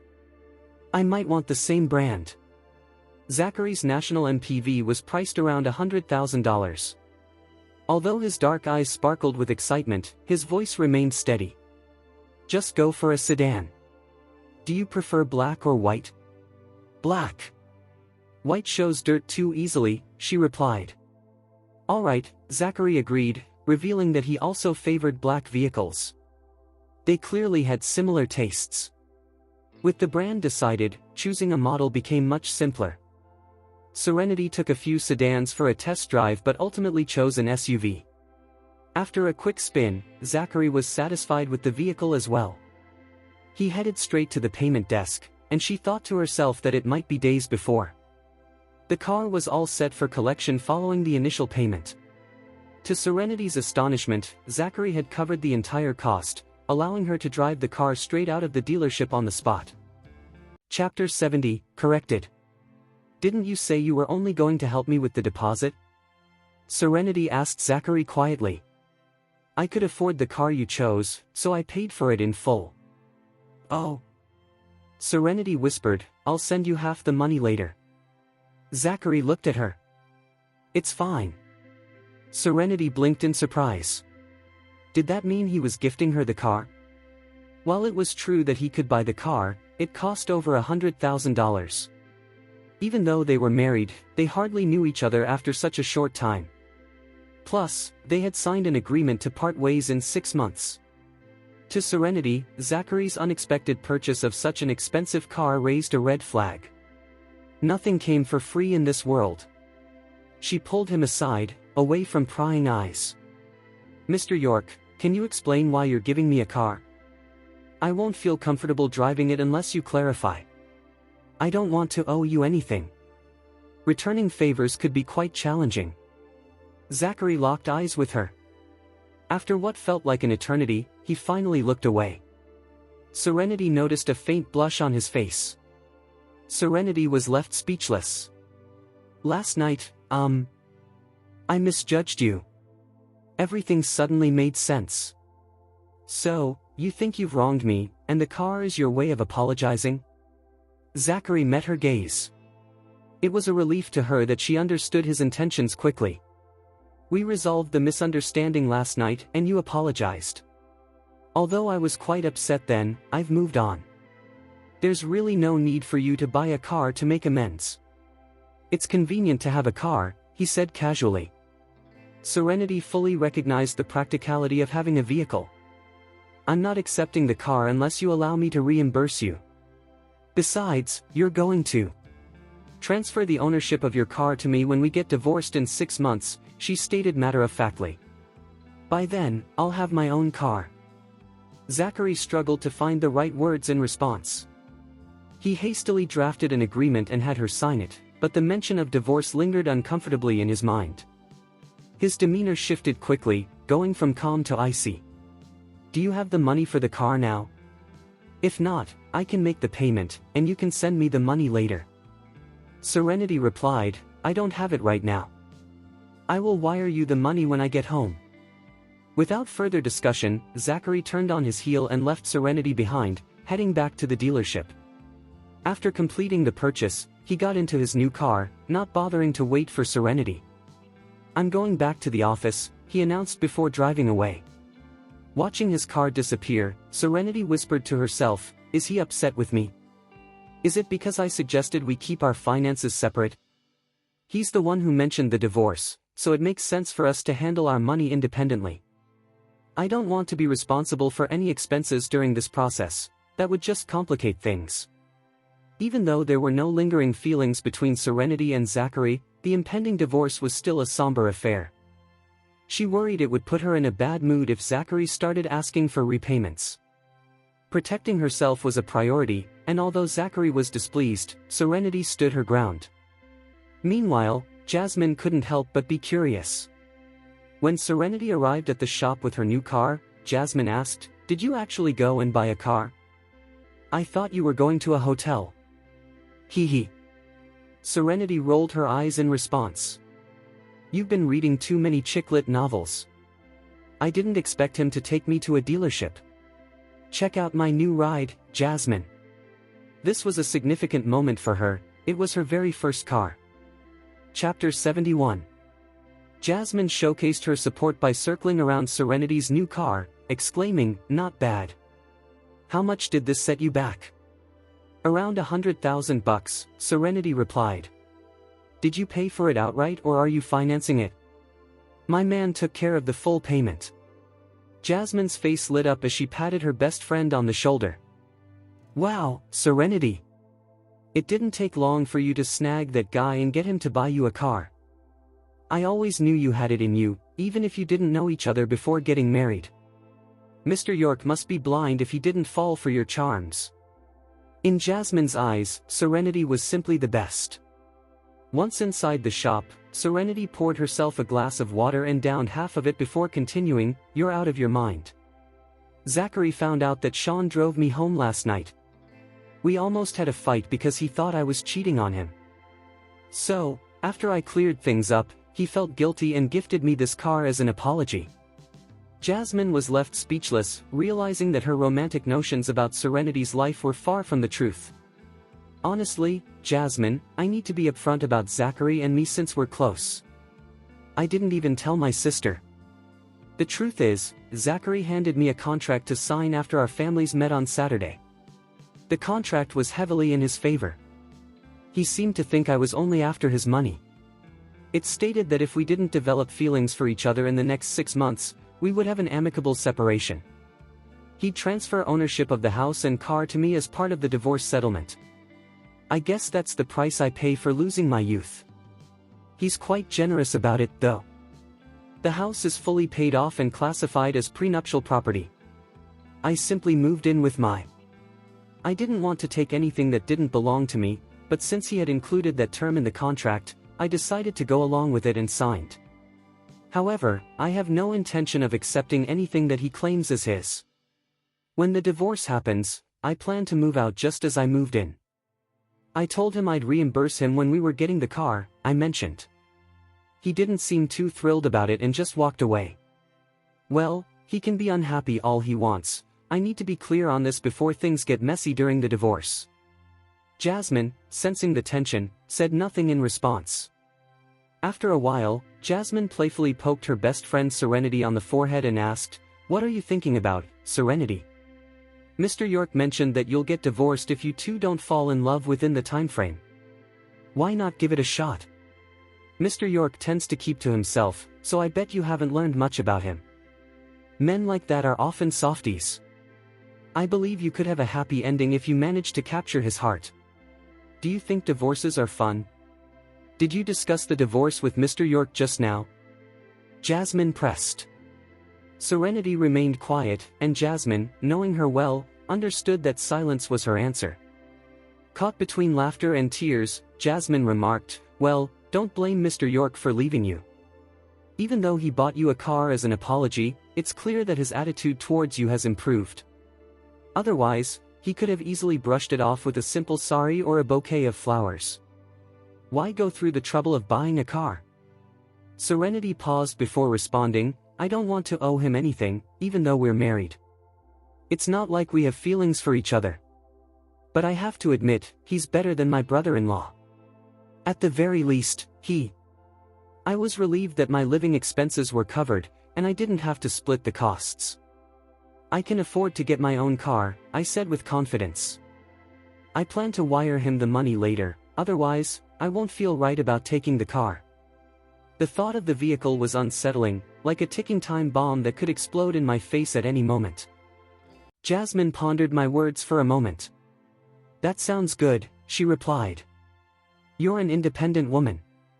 Since Mr. York thinks you might have ulterior motives, this is a chance to show him you're not after his money. It's true that building a deep connection with someone takes time, but I knew I had to focus on the present." Despite her free-spirited nature, Serenity quickly set aside any lingering doubts and moved forward. Chapter 72. Zachary was feeling neglected. Throughout the afternoon, he wore a long face, leaving everyone at York Corporation anxious and puzzled. It was unclear who had managed to upset the usually stoic CEO. His typical detached demeanor was intensified by the tense lines etched into his chiseled features, making him appear even more intimidating. Even Callum and Josh decided to keep their distance from him. Despite his frustration, Zachary upheld his commitment and waited for Serenity at the shop after work. With Serenity preoccupied, he took it upon himself to assist behind the cash register. However, his stern demeanor, quiet presence, and towering stature only succeeded in discouraging the students from approaching the register. They could hardly muster the courage to engage with anyone but Serenity and Jasmine. Serenity bluntly remarked, "I'll take over from here, Mr. York." Zachary tilted his head, looking deeply into Serenity's eyes. After a moment of contemplation, he rose with a displeased expression and walked around the cash register, stepping outside the shop to stand like a statue of ice. His imposing figure and the ominous aura surrounding him made it clear to everyone to keep their distance. The problem wasn't that no one wanted to pay him, it was that no one dared to enter the shop except for those already inside. Serenity was at a loss for words. Observing the situation, Jasmine leaned in and whispered to her best friend, "Serenity, you need to take Mr. York away now. I can manage the shop by myself. His presence at the entrance is driving our sales down." "Thanks, Jazz," Serenity replied with a sigh, getting up helplessly to step outside. She called to Zachary, "Come on." But he remained rooted in place, refusing to budge. It was only when Serenity attempted to pull him away that he hissed in protest. Clenching his teeth, Zachary exclaimed, "You think I'm no help?" Serenity, unsure of how to respond, instinctively reached out and grabbed his arm. "I don't think so," she replied. "It's just not a job for you, that's all. The students are afraid of you. They're more terrified of seeing you than their teachers." With that, she pulled him into the car. "I'll take the new car home, and then you can drive us to my sister's," she added, and Zachary, without offering any objections, quietly agreed to her plan. He felt a slight lift in his mood. Serenity was right, as the heir of the York family, he had never engaged in the service sector. Being the firstborn had predetermined his destiny to take over the family's business and responsibilities. Zachary stepped into the role of CEO of York Corporation the moment he reached adulthood and was capable of managing the company. His position at the top only seemed to enhance his air of aloofness. Aside from a few trusted executives, most people at York Corporation tended to avoid him. It was remarkable that Serenity didn't hold his stoic demeanor against him when they signed the papers just minutes after meeting. He thought. He should really thank Serenity for not dismissing him.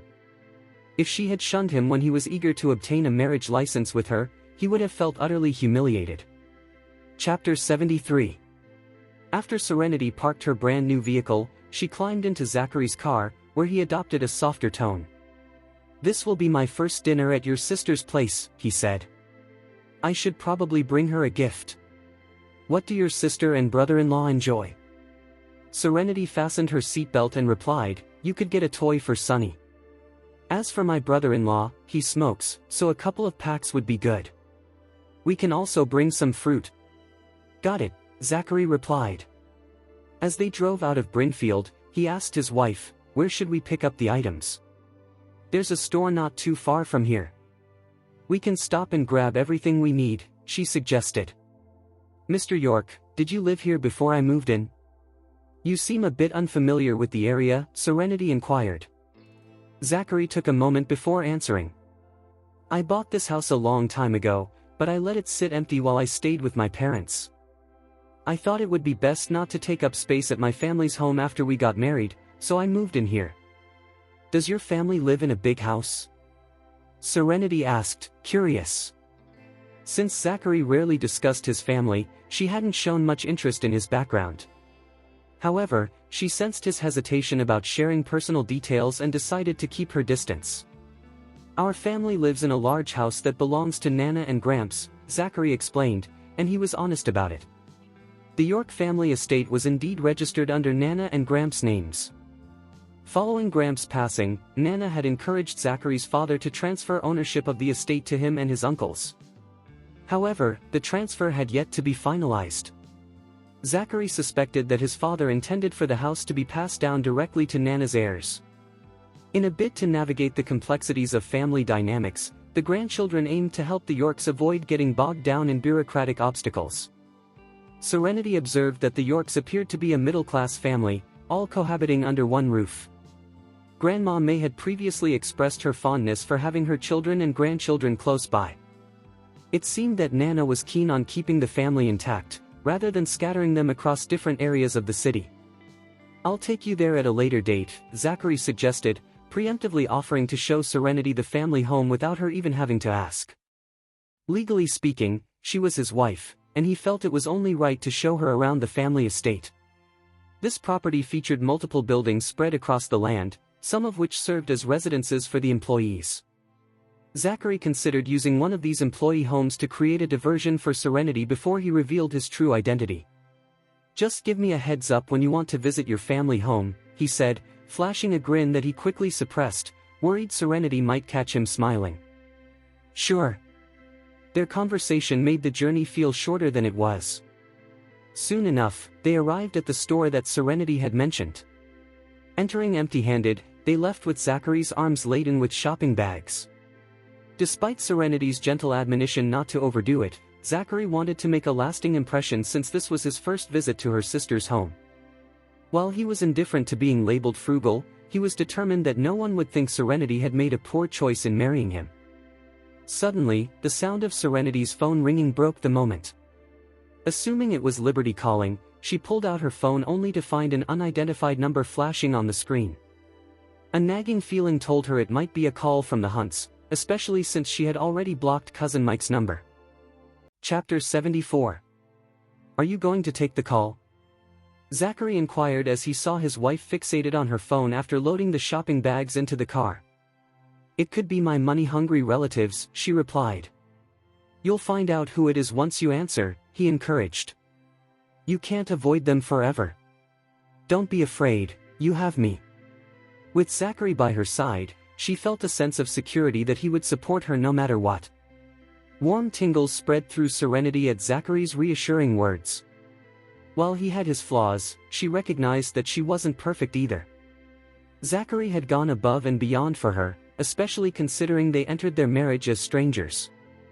This thoughtful gesture earned him another brownie point in Serenity's eyes. Taking a deep breath, Serenity accepted the call from the unidentified number. Serenity, it's me.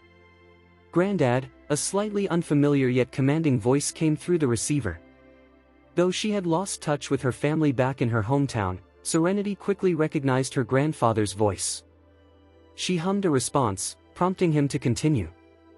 Mike called you this afternoon to inform you that your grandmom is unwell and needs to be hospitalized in the city. You were supposed to make an appointment with a specialist, but you didn't. We've come this far only to be told that we need to redo the examination before grandmom can be admitted since we don't have an appointment. Where are you and your sister staying? We couldn't find you at your last address. The people there said you moved away a long time ago. Couldn't you have let your family know in advance? Do you have any respect for your family? A lot of people came on this trip, so we don't have a place to stay. Serenity felt the weight of the situation. Please hurry and text us your current address. Accommodation for 2 days, Serenity thought, her mind racing. Get cooking now. She realized they hadn't even had dinner yet. If you think we might be a bother at your house, you could always wire me some cash, she suggested. Serenity was ready to explore other options. We can stay at the hotel, she added, feeling a surge of frustration. As Serenity processed his words, she refused to let them overwhelm her. With a steady voice, she inquired, "How did you arrive here? Did you come by bus or drive yourself?" "Your cousins brought us in their cars," he replied. "Speaking of which, don't forget to reimburse your cousin for their gas. The trip wasn't cheap." "Oh, so your beloved children and grandchildren are the topic of conversation, Serenity? Just because you and your sister have it easy in the city doesn't give you the right to speak about your family like that," he retorted, his tone sharp. "Penniless and strapped for cash?" Serenity countered. "What are you implying?" "Well, excuse me," he shot back, clearly irritated. "You must be quite disappointed that your cousins are thriving in their careers. Your cousin, John, is making $1 million a year." At that moment, Serenity interrupted him with a tap on the screen, knowing full well that Granddad tended to brag about every little accomplishment of his children and grandchildren. It was as if he needed the world to know how remarkable his family was, and it certainly fed his ego. Despite having successful descendants like John, Granddad had the audacity to expect Serenity to cover the hotel and gas expenses. Did he think she was a pushover? Granddad's eyes widened in disbelief as he found himself interrupted mid-rant, and anger quickly bubbled to the surface. Stifling the urge to smash his phone, he exclaimed, "That *TCH, Serenity, hung up on me." Mike chimed in, "She probably blocked my number." Granddad continued, "Does she think refusing my calls absolves her from paying? Do you know where the sisters are working? They need to show up and contribute to your grandmother's medical expenses. In order to keep Iker comfortable and ensure her well-being, we'll need some financial support.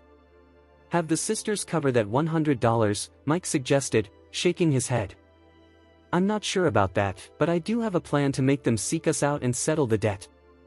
A glint of determination flickered in Mike's eyes as he resolved to leverage his connections to send a message to the sisters. Serenity was well aware that her money-focused relatives wouldn't stop their pursuit. However, the family remained oblivious to the location where she and Liberty were staying. Given the challenge of searching the entire city for their whereabouts, Serenity decided to set the issue aside and enjoy a pleasant dinner at her sister's place. Meanwhile, Zachary, who had been listening closely to the situation, took it seriously. He had directed Josh to compile a file on the hunts, confident that he would receive updates soon. Upon arriving at Liberty's apartment, Serenity and Zachary encountered Liberty as she was taking the trash out. "Liberty!" Serenity exclaimed, rushing towards her sister, delighted to see her.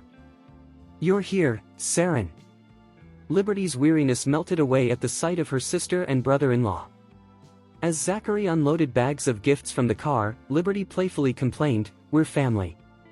You shouldn't have to get us anything."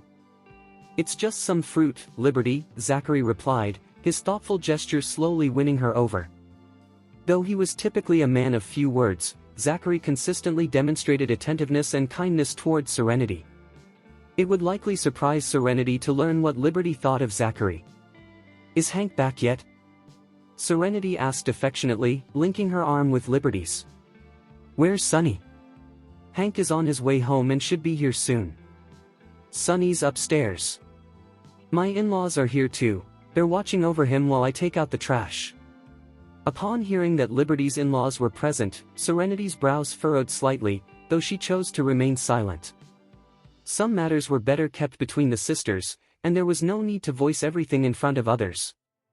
The Browns were aware that Serenity had recently tied the knot. Hank's sister, Chelsea, had come to share some news with Liberty. She would be enrolling her children in a school located in the city. To facilitate this, the kids would be staying with Liberty so she could look after them. Since Liberty was already a stay-at-home mom, adding a few more children to her care wouldn't be a problem. In fact, this arrangement had always been part of Chelsea's plan, but Hank's home lacked the space to accommodate her kids. This year, Chelsea's daughter was turning 11 and preparing to enter junior high, while her son was 10. It was clear that sharing a room wouldn't work for the two of them. Chelsea also had a youngest son who was just 3 years old and could only fall asleep when an adult was nearby. With Serenity now married and moved out, Hank's home had an extra room available for Chelsea's 2 older children. Chelsea had often voiced her frustrations to Hank about Serenity residing on his property. Hank had no obligation to provide shelter for Serenity, but Chelsea couldn't help but feel resentment toward her for taking up space that could have been utilized for her own children. As time went on, Hank began to see Serenity as an unwelcome presence. This led to him having arguments with his wife, ultimately forcing Serenity to leave the house. Meanwhile, Liberty called for Serenity and Zachary to come upstairs to the apartment. Just as they exited the elevator, Liberty heard her son crying. "Sonny's crying," she remarked, noticing that Serenity seemed more anxious than she was. Liberty quickly took out her house keys and opened the door, commenting, "The children must be fighting over a toy." It was common for Chelsea's youngest son, who was a year older than Sonny, to engage in toy disputes during their playtime. As Liberty entered the house, she saw Sonny rushing toward her, clutching his favorite toy. Chapter 76. Chelsea's youngest son was trailing closely behind Sonny, crying out, "I want the plane Sonny got." Sonny, clutching the toy plane tightly against his chest, glanced back at his cousin and softly said, "Huggies, Mama." "Huggies, Mama." Liberty quickly scooped up her son. Chelsea insisted, "Liberty, tell Sonny to give the plane to my son. We're your guests, and Sonny should be nice to him." As Chelsea approached, she wiped her son's tears away before reaching for the toy plane in Sonny's grasp. However, when she noticed Serenity and her husband nearby, she hesitated. Zachary was struggling with several bags in his arms. With a smile, Chelsea greeted Serenity, "Long time no see, Serenity. Is this your husband? He's quite the handsome man, isn't he?" Not only was Serenity's husband attractive, but he also exuded a presence and grace that even made Hank, who was in a managerial role, seem less impressive. Chelsea felt a twinge of envy toward Serenity. "Long time no see, Chelsea." "This is my husband, Zachary," Serenity replied. In his typical aloof manner, Zachary simply nodded without saying a word. Zachary immediately took a disliking to Chelsea, especially after witnessing her attempt to take Sonny's toy for her son. Sonny, being younger than his cousin, certainly shouldn't have to give up his toy. Zachary, always looking out for those he cared about, refused to let Sonny be at a disadvantage. He cherished the little boy and couldn't bear to see him in such a situation. As Chelsea continued to press the issue, Liberty invited Serenity and Zachary inside while Chelsea hesitated. Given Zachary's tendency toward germophobia, the sight of the kid's grimy hands on his new toy was quite unsettling for him. This discomfort is precisely why he generously decided to part with the new toy. Once the two little ones got past their fussing, the previously tense atmosphere among the adults began to ease. Though Zachary kept silent, the Browns could clearly read the warning in his eyes and demeanor, signaling them to tread carefully around him. The Browns had already formed a negative opinion of Serenity, but it was evident that her partner meant business as well. Being aware of Liberty's connection to Serenity and the actions of her son, the Browns felt compelled to caution their children against pushing any boundaries. Even though Liberty had chosen an unpaid role as a stay-at-home mom, she had given the Browns their first grandson, which surely held some weight. Hank soon returned home. After a brief moment of relaxation on the couch, Liberty called everyone to the dining table, announcing that dinner was served. Serenity accompanied her sister to the kitchen to help bring out the food. While there, Serenity noticed a variety of seafood dishes. She leaned in and whispered, "Liberty, Zachary and I can settle for your usual home-cooked meals. You really didn't have to go all out with seafood." Liberty responded, "Your brother-in-law insisted on a lot of options. You know how Chelsea's family adores seafood, but it's too pricey for them to have at home. Ironically, they expect a lavish seafood spread whenever they visit, and I mean the high-end stuff. My mother-in-law has the same expectations when it comes to beef. Why should I pay for their meals? I didn't splurge on the good ingredients for lunch, I saved everything for tonight's dinner. I want you and Zachary to enjoy a lovely meal." Liberty had only prepared a simple pot of pasta for her in-laws earlier that day, not letting the disdainful look she received affect her mood. The dinner was enjoyable for everyone involved. After the meal, Zachary lingered for a bit before deciding to leave, accompanied by his wife, Serenity. Once the couple departed, Liberty began to tidy up the dishes from her side of the family in the kitchen. Meanwhile, Hank had plans to serve dessert to his parents and sister. He went to the fridge for a watermelon but was immediately struck by the clutter left in the dining area. Raising his voice, he called out, "Liberty, why haven't you cleared the table? Come out here and clean up." Instead of abandoning her work, Serenity responded from the kitchen, "You mentioned we'd go halves on everything. The groceries today balance out the money I spent on the clothes. We're even on that front. But we should contribute equally to keep things fair," Hank countered. "I've taken care of my plates and those of Serenity and her husband. The rest is on you and your family. Honestly, I don't mind if you don't clean it up, but you'll have to use the same plate again tomorrow if you don't." The Browns turned their attention to Hank, as they had previously suggested he split expenses with Liberty, who seemed to be draining his finances. The women in Hank's family were concerned about the strain on his wallet.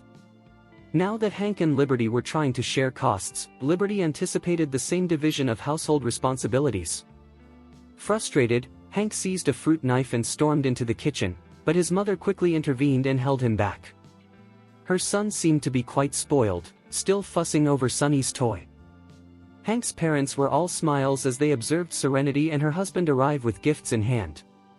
Initially, they weren't fond of Serenity, but their feelings shifted now that she was married and had moved out. Mr. and Mrs. Brown had heard that Serenity's husband owned a home in Brinfield, completely debt-free, and held a senior position at a major company. These were compelling reasons for them to try to get on Serenity's good side. Everyone took their seats, and Zachary set the shopping bags down on the coffee table. Chelsea quickly noticed a new toy among the items and eagerly pulled it out to show her son. "Don't cry, Bubs. Let's play with this new toy. We don't like Sonny's old toy, do we?" Zachary's jaw clenched as he shot Chelsea a grimacing look, feeling the tension rise in the room. Mr. Brown nudged his wife, subtly suggesting that she rein in their daughter before things escalated further. After all, the new toys had been brought for Sonny by Serenity's husband, and Chelsea was only making a scene by claiming them without permission. Feeling the awkwardness, Chelsea's husband, George Repton, quickly stood up to retrieve the new toy set from his son and placed it back on the coffee table. He then picked up his son and settled him down, saying, "Be a good boy now, Bubs. I'll get you a new toy later." Chelsea seemed oblivious to the discomfort in the atmosphere. Zachary interjected, "Let him play with the toy. I bought plenty of new toys for Sonny. He won't miss it." Noticing that the Repton child had dirty hands, Zachary considered the toy to be soiled and tainted, so he figured the kid could have it for all he cared. He gestured to Serenity, encouraging her to give the new toy to her son. Serenity approached the Repton kid, aiming to ease Liberty's burdens. She gently picked up the toy and handed it to Chelsea's son.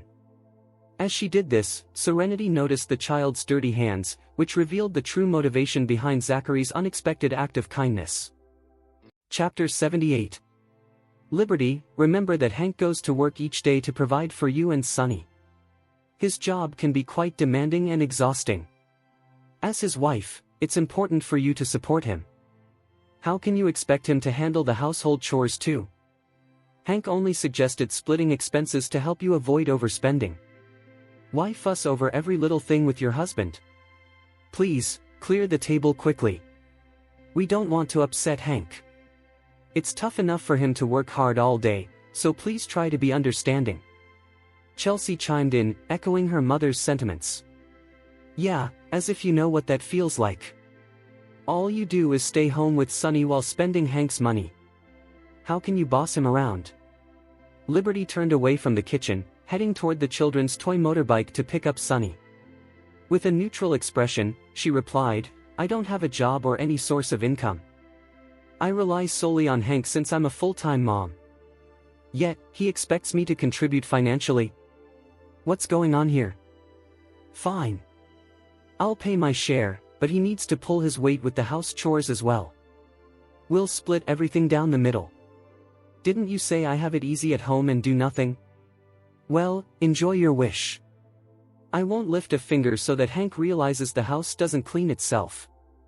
His dirty clothes and socks won't wash and fold themselves either. Liberty picked up her son and grabbed her brother-in-law's gifts before making a swift exit to the bedroom, slamming the door behind her. She's lost it. Hank, furious, slammed the fruit knife onto the coffee table and rolled up his sleeves, ready to confront Liberty and show her who was in charge. Hank. Mrs. Brown intervened, pulling her son back. What are you trying to do? Sonny is inside. Please, don't frighten him. You should wait until Sonny is asleep before teaching her a lesson. Also, remember not to leave any marks that are visible. Serenity will come after you if she notices any bruises. We need to be careful around her husband. Hank knew that Zachary worked for a prominent corporation, but the sisters never revealed the name of the company. Even though Hank tried to befriend Zachary, the latter always kept his distance. Hank was also a manager at his own company, so Zachary's behavior discouraged him from being friendly.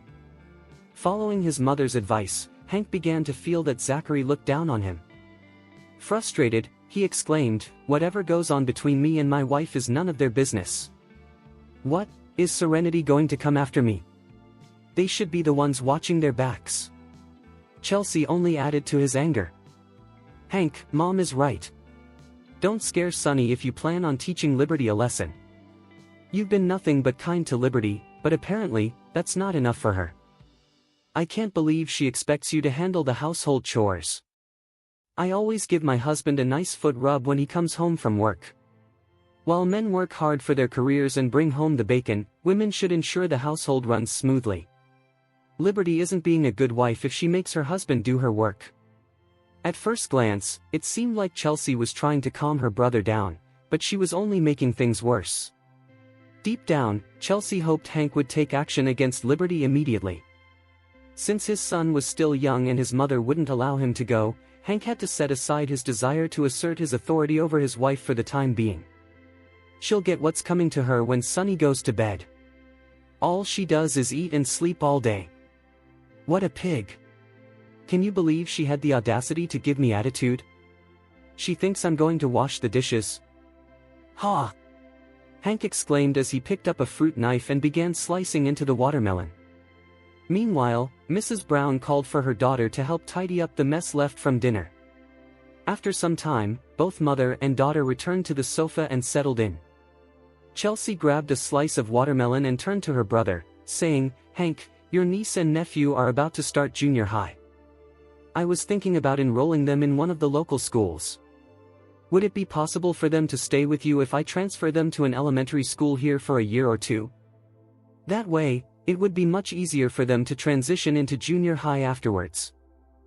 Chapter 79. Chelsea remarked, "Your home is quite close to the school, and I believe it falls within the catchment area. Liberty can manage the two kids, she can cook and clean for them." "The boarding expenses," Hank began, but Chelsea cut him off. "Chelsea, they're my niece and nephew. Let's not worry about the boarding costs. I'll arrange for the kids to transfer to the school here. Liberty can handle the pickups and drop-offs since she has plenty of time on her hands." Hank's immediate agreement thrilled Chelsea and her husband. Brown interjected, pointing something out to her son. "Hank, you should talk this over with Liberty. She's part of the family, too. She then shifted her focus to her daughter. I've heard that the kids don't automatically get placed in the junior highs here. Parents need to live or own property within the catchment area to enroll in local schools. Chelsea, you're not living in the countryside, it's suburban. The schools there are quite decent. You and your brothers went to school there and managed to get into college just fine. Brown firmly believed that the location was irrelevant as long as the children committed to their studies. Chapter 79, continued. Oh, that reminds me, Chelsea continued. Hank, how about I name you the guardian of the kids, or you could transfer the title deed to my name. Once the kids graduate, I'll return the guardianship or the house ownership back to you. Mr. Repton held on to his son while enjoying some watermelon, choosing not to comment on the situation. Hank readily agreed without hesitation. However, he added, I'll inform Liberty later. I may call the shots in this family, but Mom is right, she's an important part of this. Family is everything. Chelsea has her hands full managing the kids' school runs and preparing meals for them. It's crucial that I get her thoughts on this matter. I'll reach out to you once we come to a decision, Chelsea. Don't worry. I want my niece and nephew to attend the best schools. Ah, the bond between siblings is truly special. Hank had immense faith in his sister and was eager to lend a helping hand. After all, his niece and nephews were not just kids, they were a part of his family. Chelsea felt delighted, to say the least. Shifting to a more cheerful tone, she encouraged Hank, don't be upset with Liberty. It's perfectly normal for couples to have disagreements.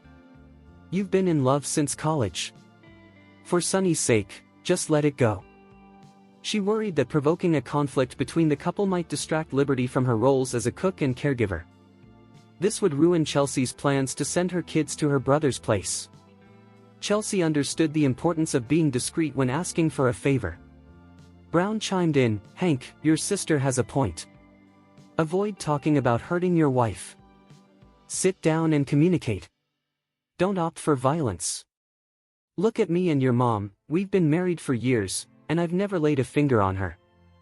Hank grumbled in response, that's because my mom is amazing. Liberty can't hold a candle to her. Things are getting worse by the day. She isn't contributing anything to the family and believes she's doing me a favor just by taking care of the child. I suggested splitting expenses to save money since she spends as if cash grows on trees. In just one day, she can easily blow through half of the $3,000 I provide for monthly expenses. Chelsea brought the idea to my attention. If I don't take action, Liberty might struggle to find a way to earn some money or grasp the challenges we're facing. It's tough to provide for the family. Still, here she is, sharing the household chores with me. However, she seems to have a different perspective. She spent over $1,000 in a single day. That's just too much, I exclaimed. We have a mortgage and a child to consider. She could have been a bit more thoughtful, especially since she's depending on you without an income. I think splitting expenses makes sense. I'm not suggesting you shouldn't help her out, but Mr. Brown immediately sided with his son. Desperate times call for desperate measures. She could find a part-time job while still taking care of the child. But stop thinking about teaching her a lesson. Remember, marriage is a lifelong commitment. It's only been a short time since the wedding, and you're already at odds with each other. How do you expect to endure a lifetime together? Hank pursed his lips and replied, Understood, Dad. Chapter 80. The family came together to enjoy some watermelon while watching TV. Before long, the Browns decided to retire to their rooms for the night. The Browns were planning to stay for a few days. With Serenity having moved out, there was now an extra room available for the entire Brown family to accommodate their stay. However, the absence of Serenity's help around the house, combined with Liberty managing the baby, groceries, and cooking, meant the home didn't look as tidy as it used to. Before heading to bed, Chelsea quietly pulled Hank aside and said, Serenity and her husband brought a ton of stuff tonight. Liberty was furious and just took the bags into her room. I peeked inside the bags. There were some nice things in there. I saw cigarettes and alcohol. You should give some to your brother-in-law. Liberty doesn't smoke or drink, after all. You don't need those things either. Your brother-in-law struggles to find the good cigarette brands. Oh, and Dad hasn't tried that alcohol. Why not give the spirits to Dad? Hank couldn't help but laugh. Just take what you want, Chelsea. Give your baby a bath and head to bed. I won't be working late tomorrow, so I'll take all of you out for a drive. Sounds good. With a bright smile, Chelsea headed off to her room. By the time Hank entered his bedroom, Sonny was already asleep. As Liberty stepped out of the shower, she ignored Hank completely and settled on her side of the bed, ready for the night. There's something important I need to talk to you about, Liberty, Hank said, casting a disapproving glance at Liberty's figure, comparing it to Jessica's waistline. He moved closer and took a seat beside the bed, his eyes softening as he gently caressed his son's face. No matter what, Hank's love for his son remained unwavering. What do you want? Liberty spoke in a flat tone. My sister is looking to send her 2 eldest children to a school in this area. They'll be staying at our home. You'll assist with cooking, as well as picking them up and dropping them off. Since you're already cooking daily, what's a few extra mouths to feed? I'll even increase your monthly allowance by $1,000. The kids won't significantly add to our expenses, so that extra $1,000 is more than sufficient. We reside within the catchment area for Wiltspoonwood High. We can either take guardianship of Chelsea's children or transfer the title deed to my sister's name. Once the kids graduate, the house will revert to my name. This is about my sister. We can trust her. I have no worry about her refusing to return the house. Liberty had held her resentment in all night long. She was prepared to move past the issue to avoid another confrontation with her husband, but Hank's comments unleashed her pent-up frustration. Chapter 81. Liberty shot back, Hank, I'm the one who takes care of our child all day. Yet, you see me as some useless person who just eats and spends money. I can handle it because I want to give our son the best I can, she added. But your sister's kids have nothing to do with me. They're not my responsibility, Hank replied firmly. There's no way I'm going to care for her children. I can't believe you actually want guardianship of them. The burden of providing for their needs and education would fall on us. The title deed doesn't have my name on it, so if you want to transfer ownership to your sister, that's your business. If you can't get the house back, that's also your problem. But one thing is certain, you need to return the renovation costs to me before you put her name on the deed. I won't be able to get my money back once the house is hers, a shadow of gloom crossed Hank's face. I mentioned that I'll be giving you extra allowance. Isn't that enough? You're already at home with our child, so I don't see why adding 2 more kids is such a big deal. Kids over 10 years old are hardly a handful. You can just help them with their homework, he continued. If you think $1,000 isn't enough, I can add another $500. You should be grateful for a total of $1,500, he insisted. So what if the responsibility for their well-being and education falls on us? They're my sister's kids. It's the least we can do. I trust my sister. She will give the house back to me, Hank argued. And what do you mean by renovation costs? I bought the house with my money. Shouldn't you contribute to the renovations since you're living here as well? The audacity of you to ask me to repay you for the renovation costs, dream on. Liberty glared at him. Her heart plummeted as she gazed at her husband. The couple, who had shared a long-term relationship before exchanging vows, now faced a challenging reality. Hank, once the ideal boyfriend and husband, began to change 2 years into their marriage. His actions were now causing her immense heartache.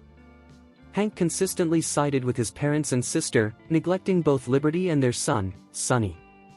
It seemed that all of Hank's attention was focused on Chelsea, catering to her every whim. The contentious issue of catchment areas had escalated into a national problem, leading to rifts even among siblings. Hank, I'm standing firm on this, Liberty asserted. This is not about money. It's not my responsibility to take care of your sister's kids or tutor them. If you want to go down that path, you might as well pay me like a tutor. I'll charge $5,000 for each kid per month, that's $10,000 for both. Honestly, for that price, I could cook, handle the pickups and drop-offs, and tutor them as well. Take it or leave it, that's a discount since she's your sister. I'm highly qualified as a tutor, so I believe I'm worth that price. Since it was all about money, Liberty decided to play Hank at his own game. I won't agree to transfer the house to your sister's name until you reimburse me for the renovation costs. If you proceed anyway, we can get a divorce, and I will still demand that renovation money as part of the settlement. Although her name was never on the title deed, as Hank had purchased the property before they married, Liberty was determined to fight for what was rightfully hers. The Browns had no intention of giving her a share of the house. Upon learning that Liberty and Hank were becoming serious, the Browns had quickly bought a house for Hank, ensuring their interests were protected. Liberty found herself in a tough situation when it came to the prenuptial property. She was not entitled to anything that wasn't in her name. Hank, visibly upset, turned pale and exclaimed, $5,000 for each child? Why not just rob a bank? A divorce? Do you think you're just 18? You're a married woman with a child and no job. With harsh words, he continued, you're fat and ugly. Just looking at you makes people sick to their stomachs. How are you going to support yourself after the divorce? All right now, he said after a moment of contemplation. I need to think about this. 10,000 is out of the question. The best I can do is $3,000. No deal. Liberty firmly replied, turning away and refusing to engage further in the conversation with Hank. Chapter 82. Hank was furious, his temper flaring to the point where he felt inclined to resort to force. To his astonishment, Liberty suddenly turned to face him, her gaze locked onto his raised hand. With a flat expression, Liberty fixed her eyes on Hank and declared, you better kill me if you want to hit me. Otherwise, you can sleep with one eye open. In the past, Liberty had tolerated Hank's verbal and physical abuse. She had done it all for her family, her son, and the love she once had for her husband. However, Hank's demand to split expenses was the final straw. Having previously worked at the same company as Hank, Liberty was well aware of his salary as a manager, which amounted to tens of thousands each month. Despite this, he had only allocated $3,000 for household expenses, not a single penny more. To make matters worse, he expected her to cover her own share, which left her feeling utterly disappointed. Now, feeling let down, Liberty refused to be a pushover revolving around Hank any longer. If he ever laid a hand on her again, he could be certain she would retaliate. The ferocity in Liberty's eyes made Hank loosen his fists at her threat. You're impossible, he snapped before storming out. Liberty stood there, watching the door close behind him, a lump forming in her throat as tears streamed down her cheeks. Although Serenity was unaware of the latest conflict between Liberty and Hank, something felt off to her even after returning home. As she sat on the balcony swing, Serenity gazed at the starry sky, lost in her thoughts. Zachary approached her with a glass of water and said, the food was salty tonight. Here, rinse your mouth with water. Looking up at him, Serenity accepted the glass, replying, thank you. He then asked, something on your mind? Zachary settled into the seat beside her. Serenity took a few sips of her drink, pondering in silence before she spoke up, I can't shake the feeling that my sister is struggling every single day. She continued, I thought things would improve once I moved out, but with in-laws like that, Serenity sighed. My brother-in-law favors his family, and they would likely team up against my sister.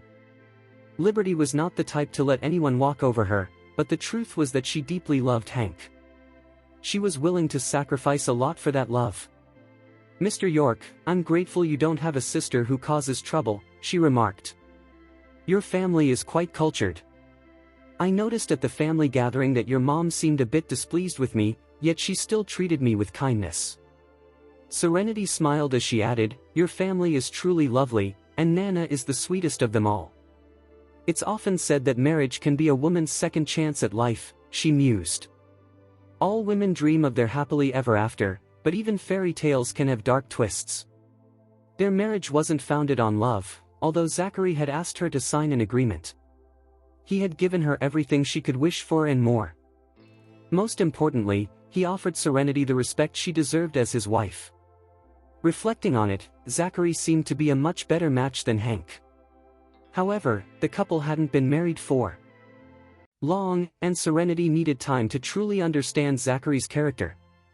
After a brief pause, Zachary said, "If you ever notice that Liberty is unhappy, please let me know. We'll support her and make sure the Browns understand that we're on her side." To him, any mistreatment of Liberty was also a slight against him. The esteemed Zachary York would never stand for that. Chapter 83. Serenity tilted her head, locking eyes with Zachary. They shared a moment of silence, gazing deeply into one another's expressions. After a while, Zachary playfully flicked her forehead. "Don't look at me like that," he said. "Are you questioning the sincerity of my words? Serenity, we will support your sister as long as she is in the right." The York family held their values in high regard, with deep love and respect among the couples. Throughout his upbringing, Zachary had never witnessed domestic violence. His father always asserted that men who mistreated their wives were simply losers.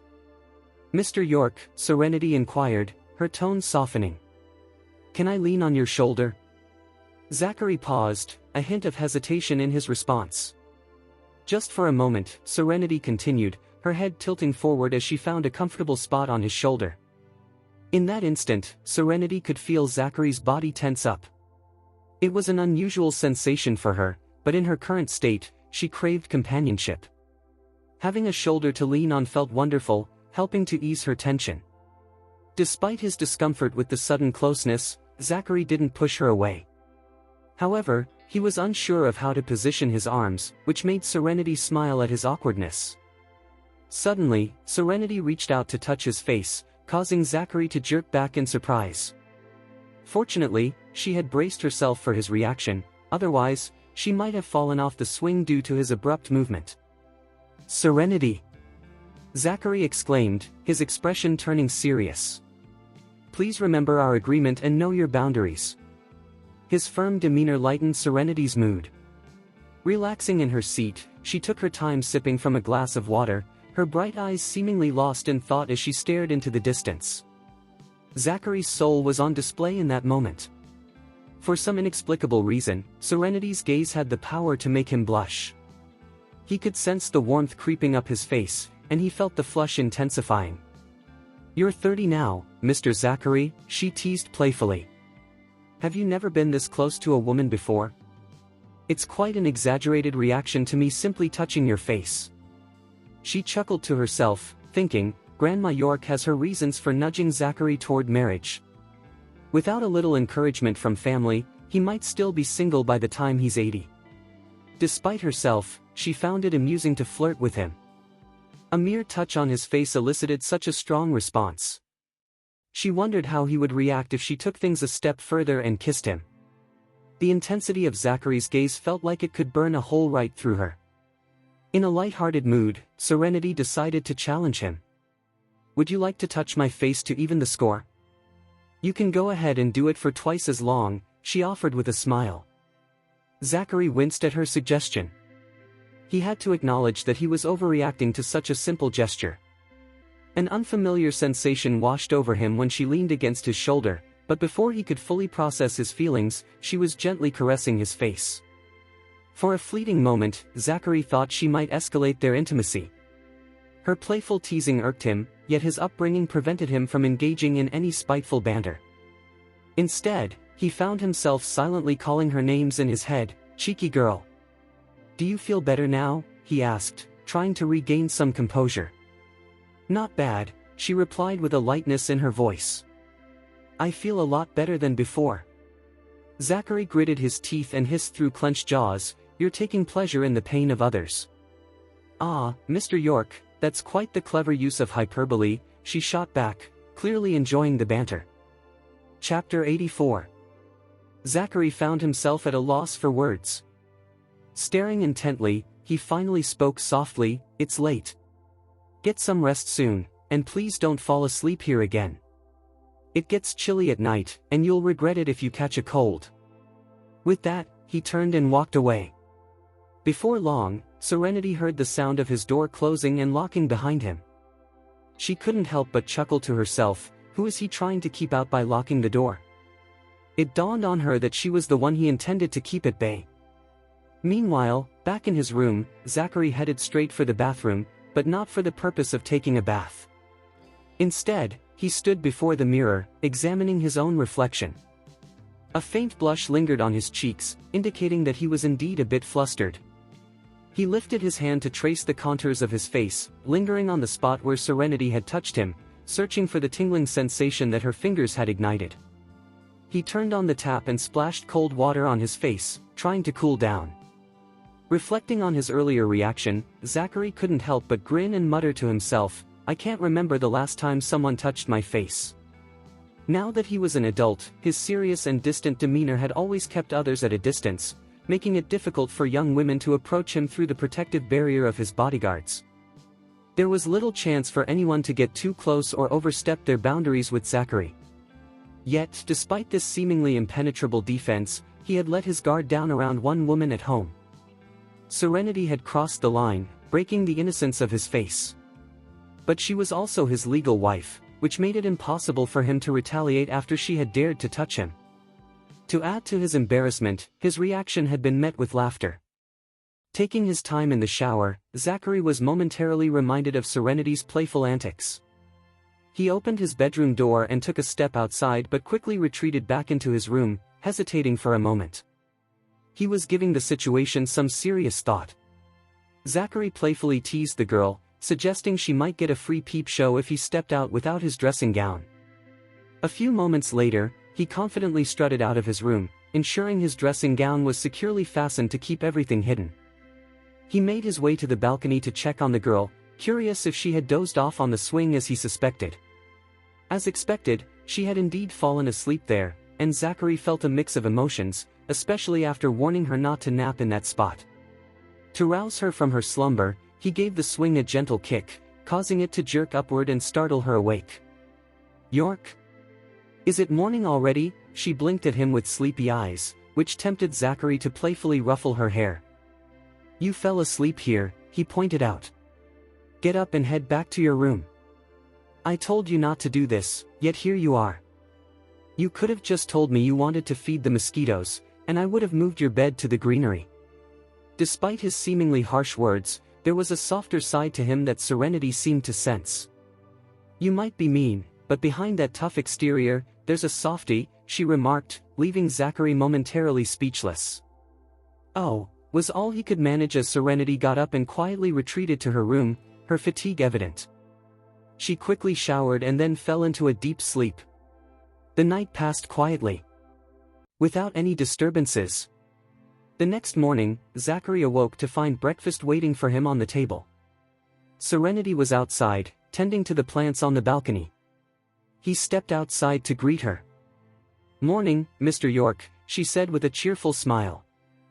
Zachary responded with a hum, watching as Serenity continued to water the flowers. The roses were particularly vibrant that day, and he couldn't help but think about how beautiful it would be when they fully climbed over the balcony and bloomed. This thought took him back to the rose garden at the gate of the Yorks' home, bringing back fond memories. When the flowers blossomed, it was truly a sight to behold, yet he never took a moment to enjoy their fragrance, likely because he had encountered them far too often.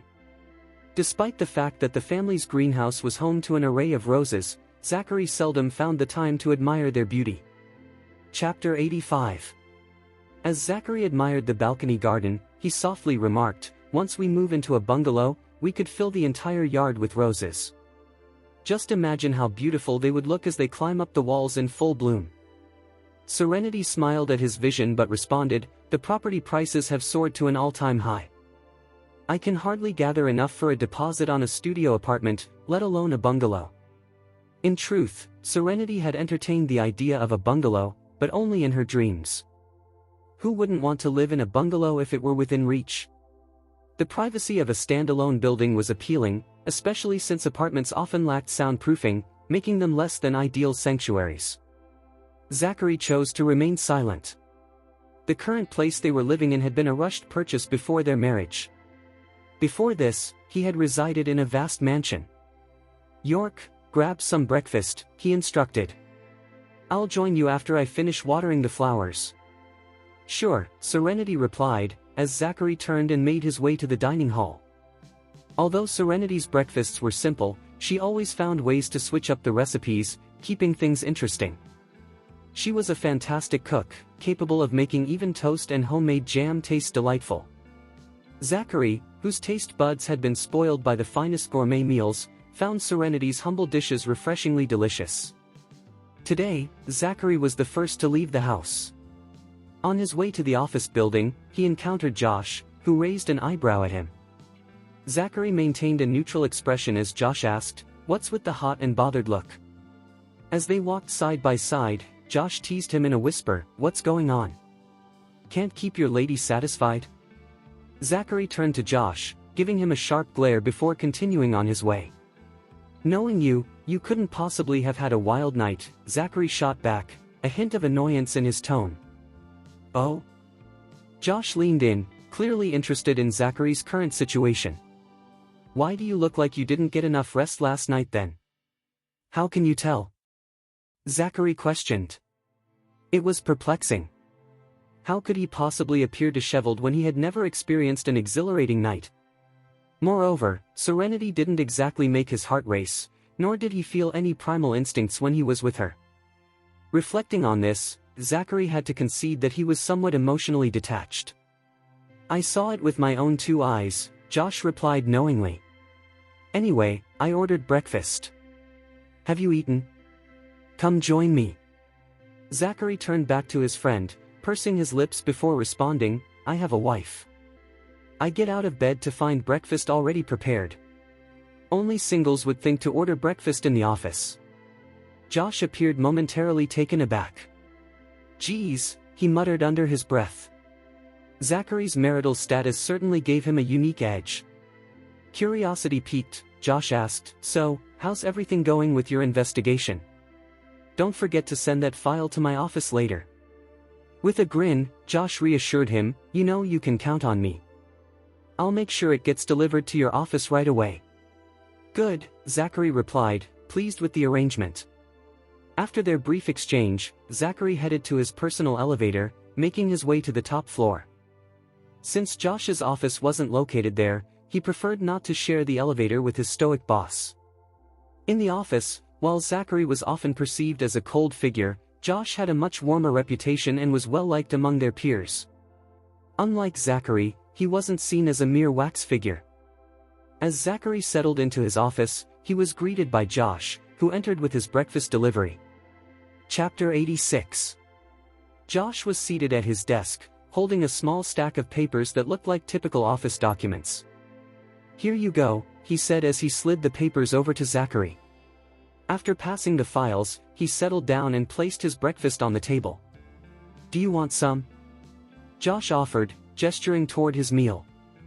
"I got my food delivered from the Wiltspoon Hotel. It's delicious." Since the Wiltspoon Hotel was part of the York Corporation, Zachary often enjoyed his breakfast, lunch, and dinner there. However, now that Zachary had a wife, it had been quite some time since Josh shared a meal with his boss. He found himself missing those moments of camaraderie. "I'm good," Zachary replied, picking up the file and flipping through its contents.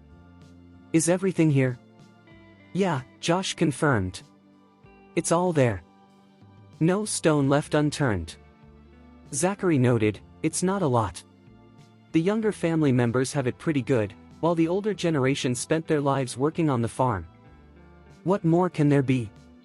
There was a moment of silence, as Zachary pondered this. As Josh had pointed out, there wasn't much to say about the seniors, though the information on the younger relatives did fill up a few pages. Josh included details such as age, marital status, and number of children for each relative to expand the file.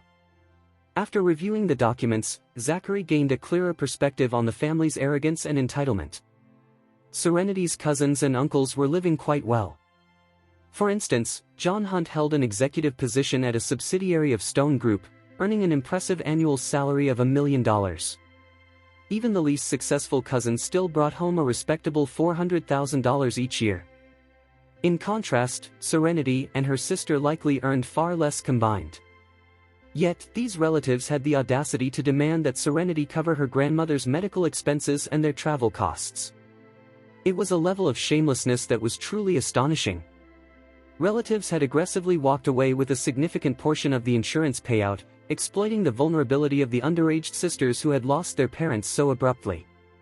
Now, Serenity found herself burdened with paying the medical bills. Zachary understood that a wide array of individuals existed in the world, yet he had never encountered anyone as devoid of compassion as Serenity's relatives. In that moment, he felt a wave of sympathy for her. "Why do you look upset? Did they do something to your wife? Would you like me to teach them a lesson?" Zachary said with a callous tone. "My wife's affairs are not your problem," he added. Josh blinked, sensing a hint of jealousy in Zachary's words, though he wondered if it was just his imagination. "I mean no harm. I just thought you might appreciate a little assistance since you seem busy. Just say the word, and I'll handle it," Josh offered. "Just hold." "Oh." Josh blinked again, realizing that Zachary wasn't asking him to wait for instructions but rather to stay low until the Hunts made their next move. Zachary knew he could only retaliate once he identified the source of the threat. Mike, the eldest grandson of the Hunts, had connections in the media. Zachary suspected that Mike would likely involve the sisters in a media frenzy as a form of emotional manipulation. "Boss. Speak. What did your wife make for breakfast today?" Josh inquired, his curiosity piqued. "Don't give me that look. I'm just curious about how you two are getting along. Besides, your marriage happened so suddenly. It's not as if you married for love, and you didn't even announce your marriage publicly. Would you acknowledge your wife if you ran into her on the street? Or would you pretend not to know her?" Zachary shot back coldly. "Why don't you just go back to enjoying your breakfast?" Josh let out a laugh. "All right then." Zachary could enjoy things the way he wanted. Chapter 87. Ring, ring, ring. The office phone was ringing. Zachary picked up the call and switched it to loudspeaker mode. "Mr. York, Miss Stone is here again." Zachary's expression soured as he replied flatly, "Ignore her." The secretary continued, "Miss Stone has ordered a truckload of flowers to be arranged in a heart shape and delivered to the entrance of our building. Apparently, the heart symbolizes her love for you." Josh's eyes sparkled with intrigue as he listened to his boss. Zachary shot a disapproving glance at Josh before snapping, "What's the security doing? Why are they allowing this nonsense at our doorstep?" He then ended the call abruptly. The secretary understood the unspoken message loud and clear. Josh chuckled softly. "Elisa is a great girl. She's so open about her feelings. I mean, the number of women interested in you must be equal to the hair on my head, but only Elisa has the courage to express her love and back it up with actions." Zachary retorted, "If you think she's so great, why don't you pursue her? Get her to shower you with attention so I can finally have some peace." Josh nearly choked at the suggestion. "She's not my type," he defended, knowing he was particular when it came to finding his soulmate. For Josh, it was always about feeling sparks and butterflies. Without that fluttering sensation in his stomach, he simply couldn't fall for any woman, no matter how beautiful she was. "Zachary, are you planning to spend the rest of your life with Serenity? What does that concern you?" Zachary shot back. Once again, Josh was left speechless. "You're just wasting company time. Finish your food and get back to work." "I'm busy," Josh insisted. "I have a lot on my plate. I'll dive back into it right now." The thought of an increased workload terrified him, and he quickly made a move to return to his tasks. Zachary quickly finished his breakfast, taking large bites before packing up and leaving the office. Once he was gone, Josh quietly muttered to himself, "I wasn't being nosy. I was just concerned. That's all." It seemed his good intentions had almost led to extra work for him. His boss was likely to overload him with tasks, and he was not looking forward to it. Even though Zachary had left, Josh wasn't ready to let go of the juicy gossip. He instructed his secretary to snap photos of Elisa's stunning flower arrangement so he could poke fun at Zachary every now and then. Additionally, Josh figured he could learn a thing or two from Elisa's bold approach to love, which he could emulate when he finally met someone special. The vibrant display of flowers symbolizing Elisa's affection had just been set up, showcasing a captivating sea of red. However, the security guards on duty received orders from higher-ups to destroy the heart-shaped floral arrangement. Yet, when they arrived at the impressive piece of floral art, they found themselves unable to go through with the task. With a megaphone in hand, Elisa boldly proclaimed her feelings to the 68-story building. "Zachary, I like you." The employees at York Corporation were left in awe by Miss Stone's audacious stunt.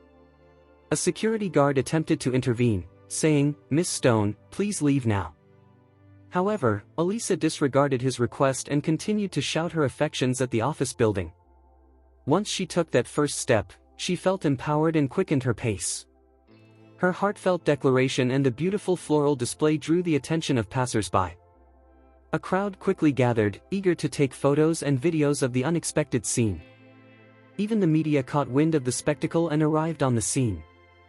Unfortunately, by the time they got there, the flowers had already been destroyed and removed. Nevertheless, Elisa remained, as the security guards hesitated to confront her. Chapter 88. Elisa was, after all, the heiress of the Stones. The relationship between the Stones and the Yorks was far from friendly, so the unwelcoming behavior of the security guards towards Elisa could only escalate the existing tensions between these two powerful families. This was a burden that the security guards simply could not bear. Before long, a few fast-moving cars arrived at the front of York Corporation. Clive emerged from one of the vehicles, striding quickly toward his sister, who was loudly professing her affection for Zachary through a megaphone. The displeasure etched on his handsome features was unmistakable. It was clear that Zachary had reached out to Clive once again to express his irritation over Elisa's antics.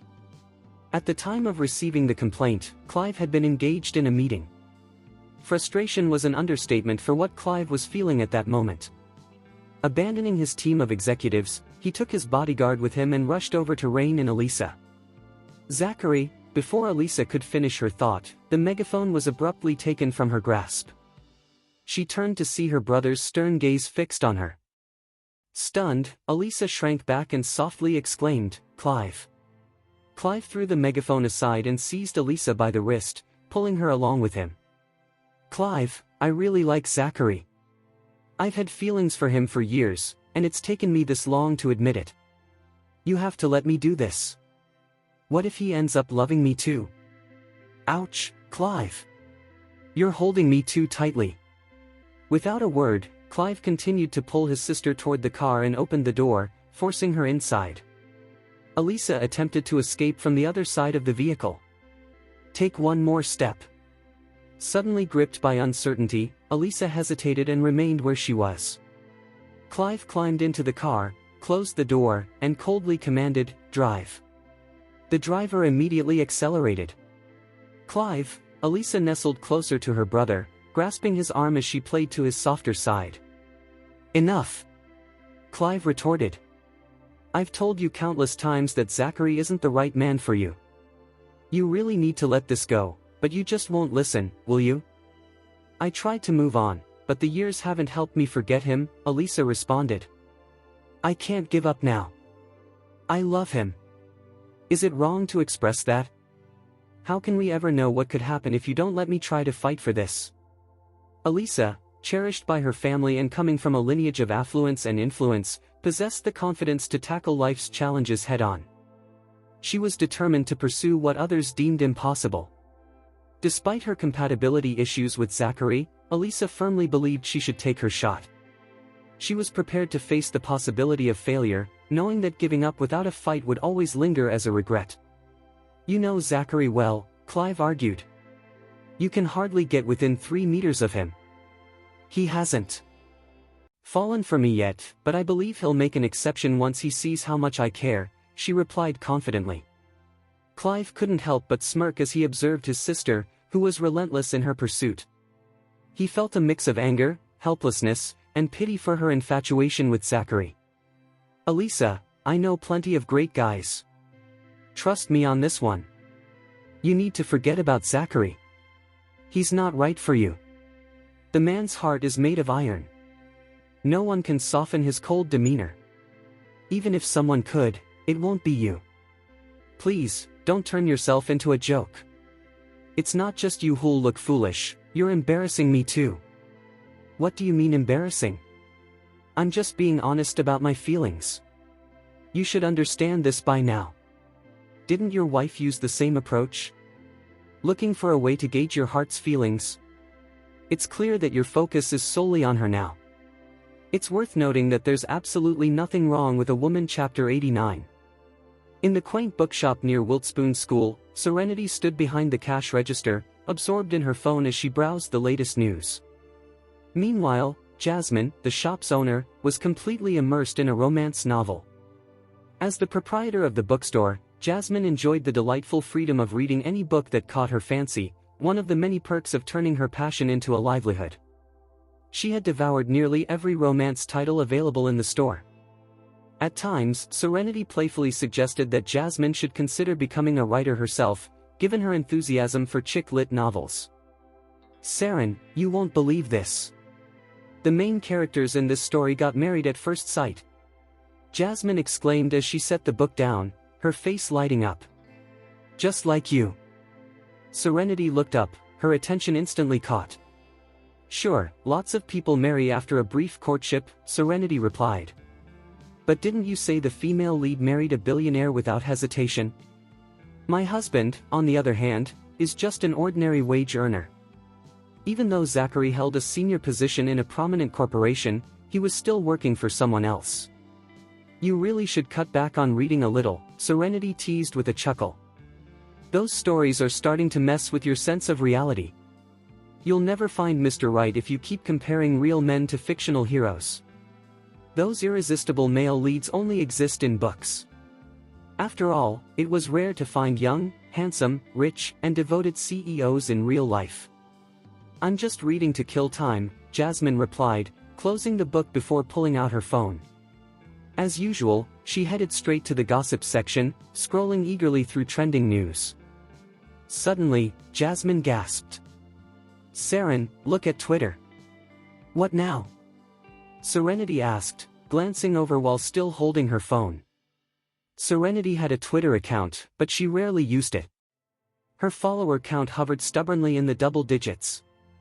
Occasionally, she posted about her handmade crafts, knowing that her loyal customers made up most of her audience. Someone just publicly confessed their love to the heir of the York family. "Oh." Serenity reacted without much interest. In her mind, someone like the York heir existed in a completely different world. Why waste time caring about someone who had nothing to do with her life? "I heard the heir has tons of admirers," Jasmine continued. "He's not just the heir, he's also the CEO of York Corporation. Marrying him would mean instant wealth and power. The woman must be extraordinary to dare confess to him so publicly," Jasmine added. "Who do you think she is, Seren?" "It's definitely not you or me," Serenity replied dryly, shutting Jasmine up immediately. Jasmine pouted but pressed on. "How can you not be interested in the biggest gossip of the year? It's Elisa Stone, the only sister of the CEO of Stone Group. Stone Group is second only to York Corporation in Wiltspoon, yet the two families don't get along at all. I can't believe Elisa actually fell for young Mr. York. I really admire her guts." Serenity poured cold water on her excitement. "Didn't we already talk about the possibility that Mr. York might not even be interested in women? Miss Stone's feelings might be completely one-sided. If anyone had a better chance, it would be Mr. Stone instead." Jasmine was rendered speechless. Mr. Stone was already married, and his wedding had caused quite a sensation in Wiltspoon. The couple was openly affectionate, and Mr. Stone had built an impressive reputation for himself. He was widely known as a devoted husband who would give his wife anything she wanted. To Jasmine, Mr. Stone was practically ripped straight out of a romance novel, young, handsome, powerful, and wealthy. Chapter 90. It would be such a pity for Miss Stone if Mr. York really turns out to like men, Jasmine sighed. Especially now that someone finally has the nerve to chase him. Serenity laughed softly. "How would I know? It was just a guess. Mr. York's true preferences would become obvious if he ever agreed to marry Miss Stone. Still, Serenity couldn't figure out why it mattered to her. Even the juiciest gossip about Mr. York felt utterly irrelevant. Jasmine, however, thrived on gossip. She kept talking non-stop, making sure Serenity heard every word. Wanting no part of it, Serenity pulled out her crafting materials and focused on her work. Jasmine continued mumbling to herself as she scrolled through her phone. Suddenly, Jasmine's expression darkened. The next moment, she slammed her hand down on the cash register, the loud bang making Serenity jump. "What's wrong with you?" Serenity exclaimed. "You scared me. Damn it. This is disgusting." Jasmine snapped, standing abruptly and shoving her phone towards Serenity. "Seren, look at this. It's about you and Liberty. Your names, and your photo, are online." Serenity's heart dropped as Jasmine continued, "The article says you and Liberty are heartless, selfish brats who abandoned your sick grandmother. It claims you haven't visited your family in over 10 years and that your grandmother fell ill because she misses you so much." Serenity's stomach twisted. She snatched the phone from Jasmine and read the article herself. A photo from their younger years, of her and Liberty, was attached to the post. Rage surged through her veins. It was obvious that one of their relatives had posted it, though there was no way to tell which cousin was behind it. The tweet exposed Serenity's full name, phone number, and personal details. The sisters were portrayed as ungrateful villains who had abandoned the family after their grandparents struggled to raise them and pay for their education. Now, according to the post, their grandmother was critically ill and desperate to see her granddaughters one last time, yet the sisters coldly refused to visit her in the hospital. The lie was polished, emotional, and convincing. At the end of the post, netizens were urged to contact Serenity and Liberty directly and pressure them to rush to Wiltspoon General Hospital to say their final goodbyes. By the time Serenity finished reading, her hands were shaking. She couldn't believe her relatives would stoop so low, publicly dragging her and Liberty through the mud. The post had clearly been boosted with paid traffic, pushing the sisters straight into the spotlight. Though Serenity and Liberty were nobodies, the internet turned them into targets overnight. Keyboard warriors poured in, cloaked in fake righteousness, spewing abuse without knowing a damn thing about the truth. 15 years had passed, yet her relatives were still as vicious as ever. They didn't care that. Serenity and Liberty were family. They went all out, determined to dump the burden of that old hag's medical bills squarely onto Serenity's shoulders. "Seren, are you okay?" Jasmine asked cautiously, watching her friend's face darken with fury. Serenity didn't answer. She kept scrolling through the comments. Judging by the sheer cruelty and volume of attacks, it was obvious that their relatives had hired trolls to ruin them completely. Taking the initiative when it comes to a man. Clive found himself at a loss for words after hearing this. It made sense to him. His beloved wife had always been straightforward about her emotions. When she set her sights on him, she pulled out all the stops in her pursuit. Chapter 91. Ring, ring, ring. Serenity's phone buzzed with an incoming call. When she glanced at the screen and saw her sister's name, she answered immediately. "Seren, did you see the news on Twitter? This is outrageous." Liberty exclaimed, her voice trembling with anger. Having been only 15 when their parents died in a tragic accident, Liberty still remembered the chaos that followed vividly. Over the years, she had carefully recorded every cruel act committed by their grandparents and uncles in a diary, one she still kept to this day. It had never occurred to her that those relatives would one day twist the truth and accuse the sisters instead. They didn't suddenly turn into villains overnight, Serenity said calmly. They've always been this way. I'm going online right now to clear our names, Liberty declared, ready to fight back. Wait, Serenity cut in quickly. There's no need to rush. Let the story spread for a bit. When we respond, we'll expose their true faces completely. Since they plastered our faces and phone numbers all over the internet, we should gather solid evidence and confront them head-on, Serenity continued. What's your plan, Seren? I'm in, Liberty replied. By the way, I kept a diary back then too. I still have it. I remember everything they did to us. Maybe we should post it online." Serenity was taken aback. "You kept a diary?" "Yes." "Send it to me," Serenity said immediately. "I'll organize everything and prepare the evidence. I'll write a detailed tweet that will make them regret dragging us into this. Do they really think cyberbullying will scare me into backing down?" "All right," Liberty agreed. "Promise me one thing, Liberty," Serenity said firmly. "Stay out of this. I'll handle it. You have Sunny to think about. Online trolls can be vicious, and I don't want them targeting you or your son. Stay offline for a few days. Turn off your phone, or better yet, change your number. We'll stay in touch using your new contact." Liberty hesitated. "This concerns both of us. How can I let you deal with it alone?" "I know you're not afraid," Serenity replied, "but Sunny is still very young. You never know how far these people might go." The threat of cyberbullying could spiral out of control, and Serenity was especially worried about her nephew being dragged into the mess. "Don't worry. I've got this," Serenity said. "Just remove your SIM card and contact me once you get a new number." "Okay," Liberty agreed. "I'll head to your shop now." Although Liberty agreed to change her SIM card, she had no intention of backing away completely. Not long after ending the call, Liberty's phone rang again. It was Hank. He yelled the moment she answered. "Is that article online posted by your relatives? I told you to cut ties with those people. I don't care what happens to you, but don't drag me and Sunny into this mess." Ever since Hank secured a managerial position, his income had risen significantly. He was terrified that Liberty's relatives would latch onto him the moment they realized he had money. Chapter 92. Liberty was furious and shaken by her husband's outburst. "Don't worry," she snapped. "I won't drag you into this." After everything her relatives had done, she had no desire to maintain any relationship with them. They were the ones who refused to leave her and Serenity alone.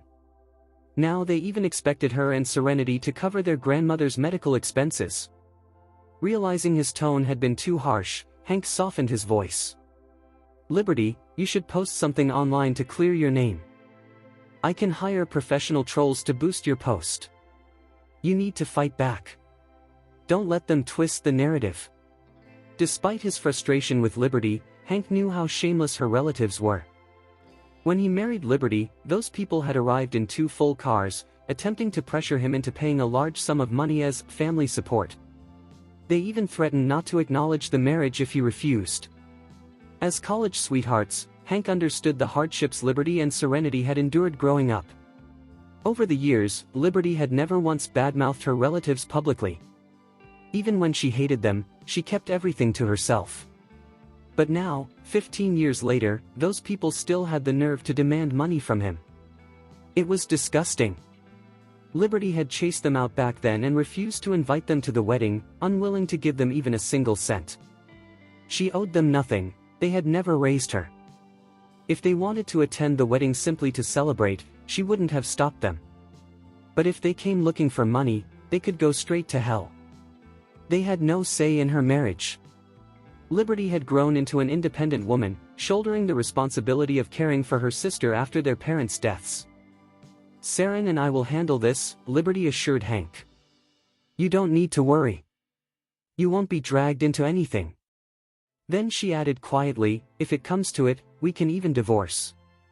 If they go after you for money, cutting ties with me would give them no excuse to chase you." Hank responded immediately, alarmed. "What nonsense are you talking about? Divorce? My main concern is Sunny." While the thought of divorce crossed his mind, Hank knew his son was still too young. Even if he gained custody, who would take care of the child? He decided that if he ever divorced Liberty, it would be when Sunny was older. Jessica often reminded Hank that she didn't want to be a hidden mistress. If he truly loved her, she demanded that he divorce Liberty and marry her instead. Under her influence, Hank indulged her every whim. While he insisted on splitting expenses with Liberty and refused to spend extra on household needs, he spared no expense when it came to Jessica. That night, Hank already had a dinner date with Jessica at a luxurious 5-star hotel. "I need to get back to work," Hank said abruptly. "Call me if you need anything." He hung up before Liberty could reply. Unlike Hank, who wanted nothing to do with the mess, Zachary took a different approach. He rarely paid attention to gossip, but Josh had instructed his secretary to investigate the Hunts. During her research, she stumbled upon the viral scandal involving Serenity and Liberty while tracking news related to their CEO. She immediately reported it to Josh. Josh wasted no time calling Zachary. While reviewing the Hunts file, Zachary became aware of Mike's connections with the media. He had already suspected that the relatives would use public opinion to attack Serenity, and his prediction had proven correct. Instead of calling Serenity, Zachary delegated his tasks to his team and headed straight to the bookstore. By the time he arrived, Serenity was already surrounded by neighbors. They weren't aggressive, they simply asked whether the story circulating online was true. Chapter 93. We've been running our business on this street for years. You all know what Serenity is like. Everything that's been said online is complete nonsense, one of the locals declared. Serenity remained mostly silent, unwilling to escalate the situation further. It was Jasmine who could not stand by and watch people misunderstand her best friend. She stepped forward and defended Serenity passionately. Jasmine spoke openly about the hardships the sisters had endured while under the control of the Hunts. She gave a straightforward account of the recent incident, explaining how the relatives had demanded that Serenity cover their grandmother's medical expenses and even pay for the cousins' travel costs after the old woman fell ill. Everyone present had witnessed Serenity's character over the years. Even the other shop owners along the street, despite being business rivals, knew that Serenity was not the kind of person she was being painted as online. Once the full story was laid bare, the neighborhood banded together, determined to help clarify the truth on the internet. The Hunts needed to be held accountable for their despicable actions. This was an exceptionally vile move, even by the Hunts' standards. They were exploiting Serenity and her sister simply because their parents were no longer around. Jasmine soon noticed Zachary approaching. She nudged Serenity lightly, who was busy jotting notes on a notepad. Since the scandal broke out, Serenity had kept her phone switched on and hadn't changed her number. However, she only answered calls from people she knew and ignored all unfamiliar numbers. The hateful messages flooding her phone remained unread. Calm and focused, Serenity continued outlining her next steps when Jasmine spoke up with a grin. "Your man's here, Seren." Jasmine had genuinely begun to appreciate Zachary. He showed up without hesitation when Serenity needed support the most. Despite their rushed marriage, he carried himself like a man who fully embraced his responsibilities as a husband. Serenity lifted her chin slightly as Zachary walked toward her with steady steps. Jasmine discreetly stepped aside to give them space. Zachary assessed Serenity carefully, relief washing over him when he saw how composed she was. His eyes then landed on a piece of paper near the cash register. He picked it up, scanned it briefly, and nodded approvingly before looking back at her. "What brings you here?" Serenity asked softly, warmth creeping into her voice. She remembered his promise to always stand by her, and he was keeping it. "I was worried, so I came to check on you," Zachary said in a deep, reassuring voice. "Now that I see you're holding up well, I can relax. Did you take time off work?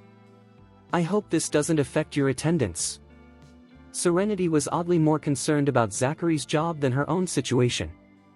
She knew attendance mattered in a large corporation, and the thought of her troubles interfering with his work made her feel uneasy. Zachary reassured her gently, "I've been with the company for many years. Being a senior has its privileges. Don't worry, taking a few hours off to check on my wife won't cost me anything." Chapter 94. After a brief moment of contemplation, Serenity decided to let Zachary accompany her. Walking around the counter, she turned to Jasmine and said, "I'll be stepping out for a while. I'm leaving the shop to you. Please reassure my sister when she arrives. I'll handle everything." "All right," Jasmine replied with a supportive nod. She watched them leave after reminding Serenity to stay safe. Once inside the car, Serenity asked, "Mr. York, do you have connections in the media?" Yes, Zachary answered. Do you need their help? I plan to return to my hometown and take photos of my uncle's houses, Serenity explained. Having a third party verify it would add credibility.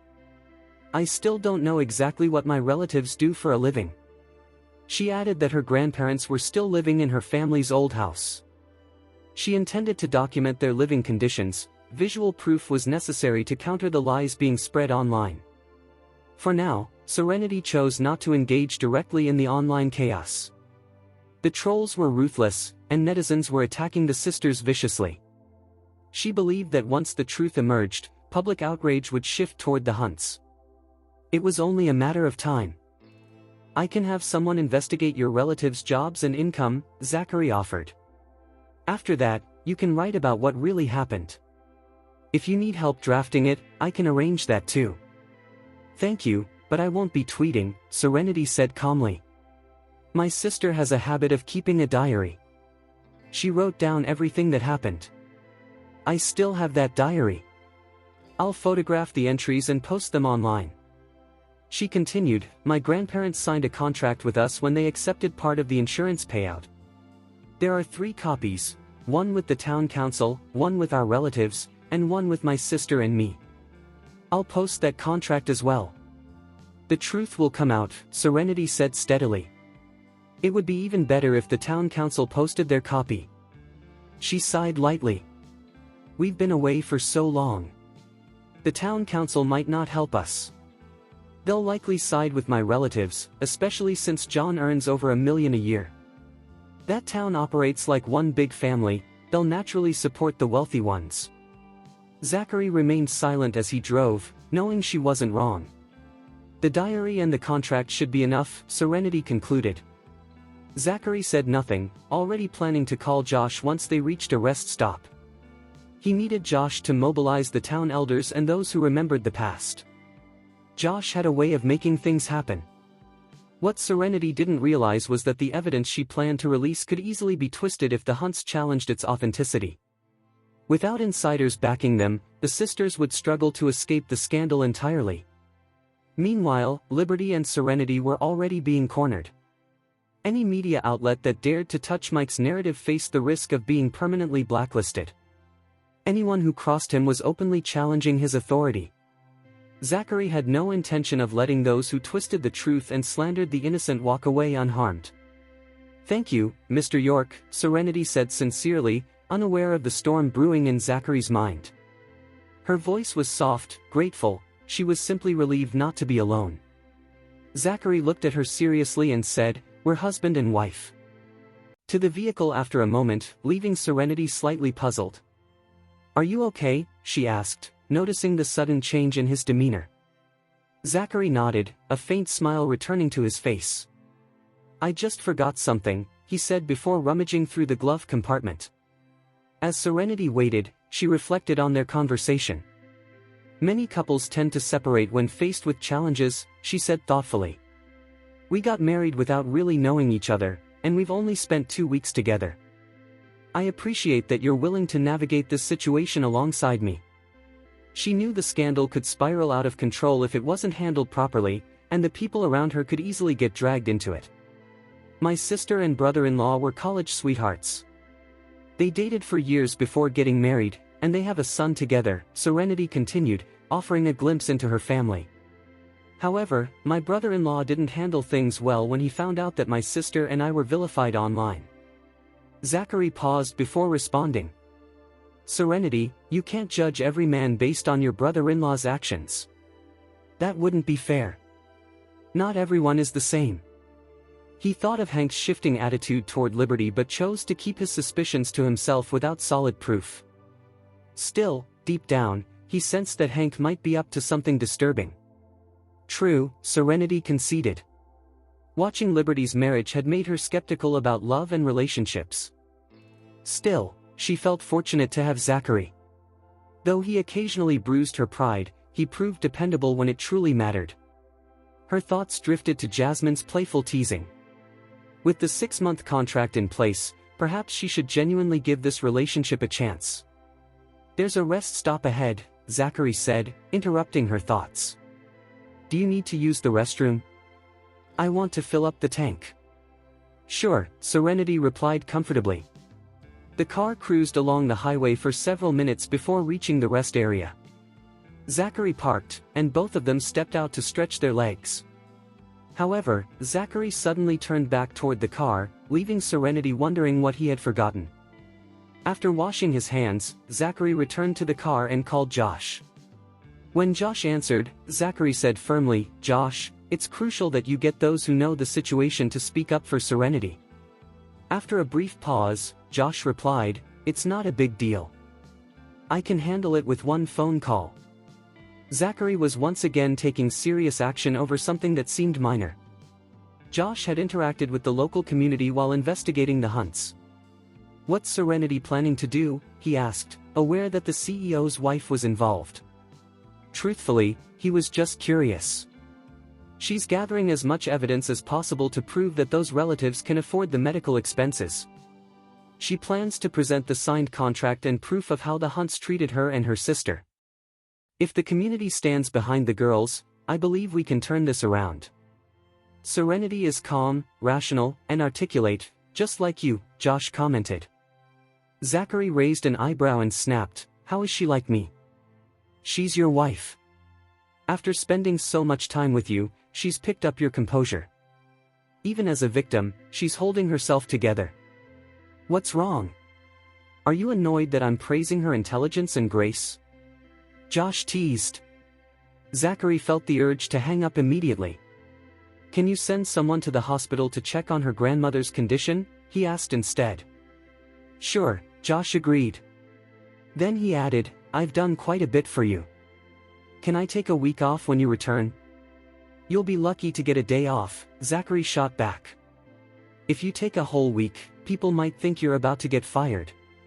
Clive has been itching for a chance to steal you from me. He'd probably be disappointed when that didn't happen." Chapter 96. "Of course, I can give you an extra day, if you're going on a blind date and getting married." Josh ended the call with his boss and best friend. Zachary was clearly trying to throw him off track. That wasn't going to work. The only reason Zachary had married so hastily was because of his grandmother's insistence. Grandma may had taken a strong liking to Serenity, so much so that she had sacrificed her beloved grandson's single life. After giving Josh a few instructions, Zachary stepped out of the car to buy some snacks. When Serenity returned, snacks were already waiting for her. "It'll take a while to get there and back. Eat something. Don't starve yourself over a small issue," he urged. "Have you eaten?" she asked. "Yeah," he replied. He had eaten just enough to keep hunger at bay. The snacks weren't his favorite, but since he was already full, Serenity ate while Zachary drove. Serenity's hometown was over an hour away from Wiltspoon via the highway. It had been nearly 10 years since she had last returned. When they were younger, the sisters would visit during summer holidays, but their grandparents always treated them coldly. They refused to feed them, forcing Liberty and Serenity to fend for themselves. That was nothing compared to what happened later, when their grandparents threw all their belongings out of their rooms to turn the space into storage. When the sisters returned, they had nowhere to stay. With their parents gone, their grandparents were their closest relatives. Yet not only did they refuse to take the girls in, they also seized the house their parents had left behind. Liberty and Serenity had no strong ties to the locals. Growing up, the sisters endured deep-rooted family conflicts. While a few villagers sympathized with them, no one dared stand up to their domineering grandparents. Serenity's grandmother was notorious for her vicious temper and sharp mouth, striking fear into anyone who crossed her. To make matters worse, the sisters were forbidden from visiting their parents' graves or accessing their parents' will, supposedly because they were too young. Taking advantage of this, the grandparents named one of the cousins as the adopted son of Serenity and Liberty's deceased parents. That cousin, John, was positioned to inherit the house, land, and farm that rightfully belonged to the sisters' parents. Under these circumstances, Serenity and Liberty had no reason to return home. Serenity remembered clearly that John was the cousin chosen as the adopted son. Meanwhile, Zachary, unfamiliar with the rural area, and many locals barely recognized Serenity after all these years. This anonymity gave her the perfect chance to secretly photograph her uncle's houses. Years ago, the grandparents had taken the parents' insurance payout and divided it among the uncles. They used the money to build houses and start businesses, drastically improving their lives. Now, they lived in standalone villas and enjoyed a lifestyle envied by many. Standing before the gate of the house built by her parents, Serenity was overwhelmed by memories. The sight stirred deep sorrow within her, and tears pooled in her eyes as grief consumed her. From a short distance away, Zachary noticed her trembling. He understood she was struggling emotionally and felt an intense urge to step forward, to offer comfort and let her lean on him. Time passed. An elderly woman walked by and noticed Serenity. She stopped, stared for a moment, then exclaimed in surprise, "Are you?" Chapter 97. Serenity quickly wiped away her tears and turned to face the woman standing before her. Almost immediately, she recognized her. "You must be Mrs. Deli," she said. The woman had been one of her mother's close friends when her mother was still alive. "It's me. You're back." Mrs. Deli greeted Serenity warmly. "Would you like to come over to my place for a chat?" Mrs. Deli suggested. She glanced toward the house and continued, "I heard your grandmother is unwell and receiving treatment at a hospital in the city. Your grandfather and uncles certainly made quite a scene when they took her there." She chuckled softly. "They all drove their own cars. Honestly, it looked more like a wedding procession than a hospital visit. I've never seen them so enthusiastic. It was clearly a performance for everyone else." Unbeknownst to Mrs. Deli, she had no idea about the viral tweet circulating online. She didn't use the internet, and the post had only gone up a few hours earlier, so it hadn't fully exploded yet. "Mrs. Deli, do they usually neglect my grandparents?"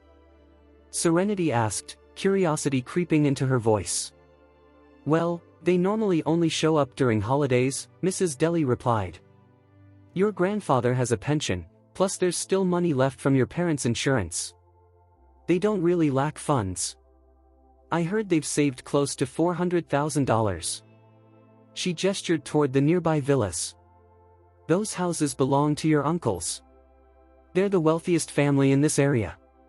Your grandfather loves bragging about his children and grandchildren."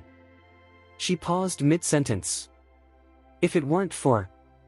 Suddenly, her gaze shifted to Zachary standing beside Serenity. "Is this your boyfriend?" she asked, mistaking their closeness for a romantic relationship. Mrs. Deli believed the uncles had only prospered because the grandparents had split the insurance money with them, completely ignoring Serenity and Liberty, who had just lost their parents. After their parents' deaths, Serenity and Liberty were left to survive on their own. Meanwhile, their uncles used the money to build careers and accumulate assets worth over $1 million. It had been years since Mrs. Deli last saw the sisters. Seeing Serenity again filled her with joy and sorrow. "This is my husband, Zachary," Serenity said with a polite smile. "Oh? You're married already?" Mrs. Deli exclaimed. "When did that happen?" "We just got our marriage license recently," Serenity replied. "We haven't held the wedding reception yet." "I see," Mrs. Deli sighed. "Your parents would have been so happy to see this. They were such good people, taken far too soon. It's heartbreaking that your relatives took advantage of you and Liberty. I've been hoping justice would come for them. They really deserve to pay for what they've done. Unfortunately, karma often moved far too slowly." Zachary greeted Mrs. Deli with a nod, discreetly pulling out his phone to record the conversation. When Mrs. Deli invited them to stay for dinner, the couple accepted and spent the evening at her home. Later that night, Mrs. Deli leaned close to Serenity and whispered, "I'm relieved to see that you and Liberty are doing well. Just be careful not to let your grandparents know too much. Your grandmother's condition isn't simple. I suspect it's early-stage liver cancer. The surgery won't be cheap." She lowered her voice. "Knowing them, they'll shamelessly expect you and Liberty to pay, even though they have more than enough money themselves." Chapter 98. "Back then, your grandparents said you wouldn't need to support them if you gave up half of the insurance payout," Mrs. Deli continued. "Besides, your grandmother has plenty of children to rely on. She added firmly, "You girls shouldn't feel obligated to pay her medical bills." As a close friend of Serenity's mother, Mrs. Deli remembered everything clearly. "Your parents were still lying in the morgue when your uncles rushed to claim their share of the insurance money and took over your house and land. They wouldn't even let you visit your parents' graves or take you in. Don't feel guilty about refusing to pay for her treatment." When the uncles got their hands on the money, they avoided the funeral arrangements altogether. Because Serenity's parents had died in a gruesome car accident, they either pretended to be sick or made excuses to escape responsibility. It wasn't until the mayor personally intervened and reprimanded them that they reluctantly helped, only because the entire community was watching. "Yeah, they're ridiculous," Serenity said coldly. After word spread that Serenity had returned, some villagers came to Mrs. Deli's house to visit. Since Serenity's grandparents weren't around, people spoke freely, recounting what had happened that tragic day and expressing sympathy for Serenity and Liberty. Zachary recorded everything. He informed the villagers about the viral tweet and explained that their recorded testimonies could be used as evidence if the Hunts tried to twist the situation. Once they realized their voices had been recorded, the villagers felt trapped. With no way to avoid the Hunts' retaliation, they resolved to stand their ground. They decided to rise to the occasion and support Serenity. Everyone provided detailed accounts of how the Hunts had mistreated Serenity and Liberty, giving Zachary solid material to build a strong case. Meanwhile, old Mrs. Hunt lay in a hospital bed at Wiltspoon General Hospital. Despite being diagnosed with liver cancer, she looked surprisingly energetic. The disease was still in its early stages and hadn't significantly weakened her yet. Old Mr. Hunt sat beside her, peeling an apple.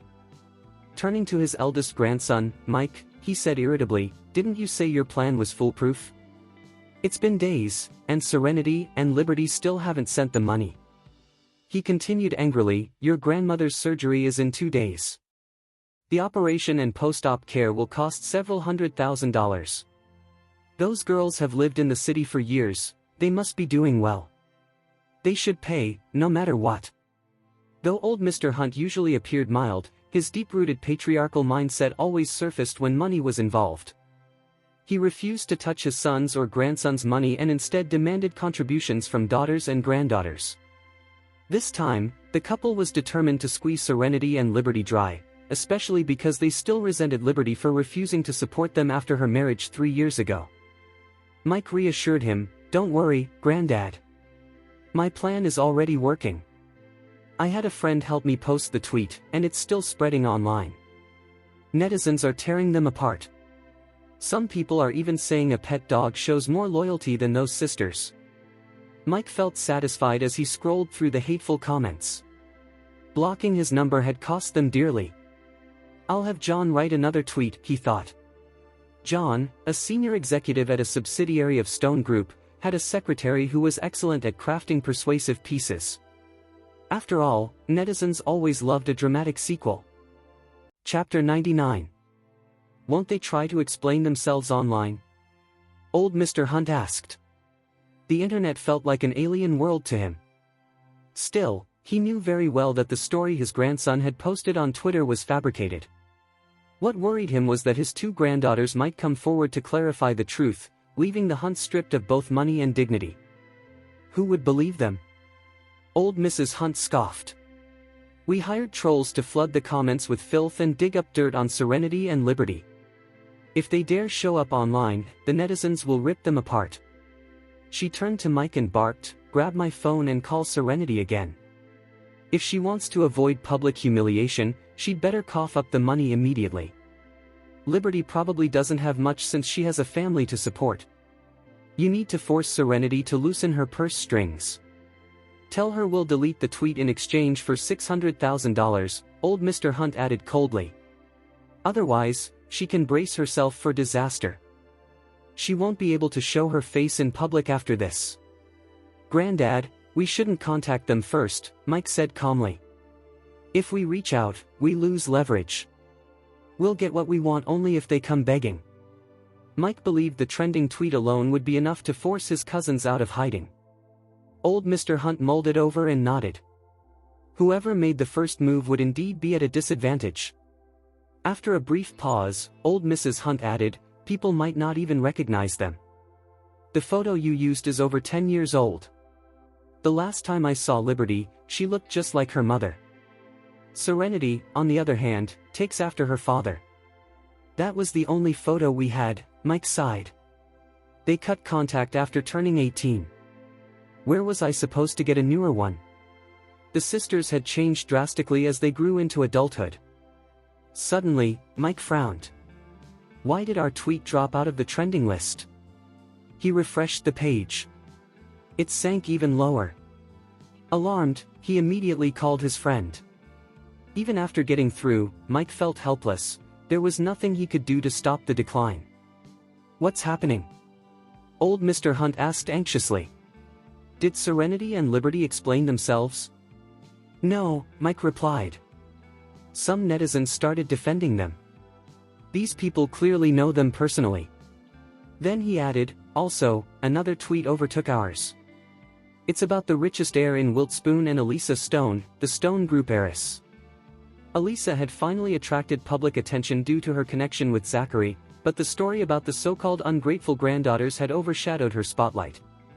Furious, she used her influence to divert traffic away from the Hunts' tweet.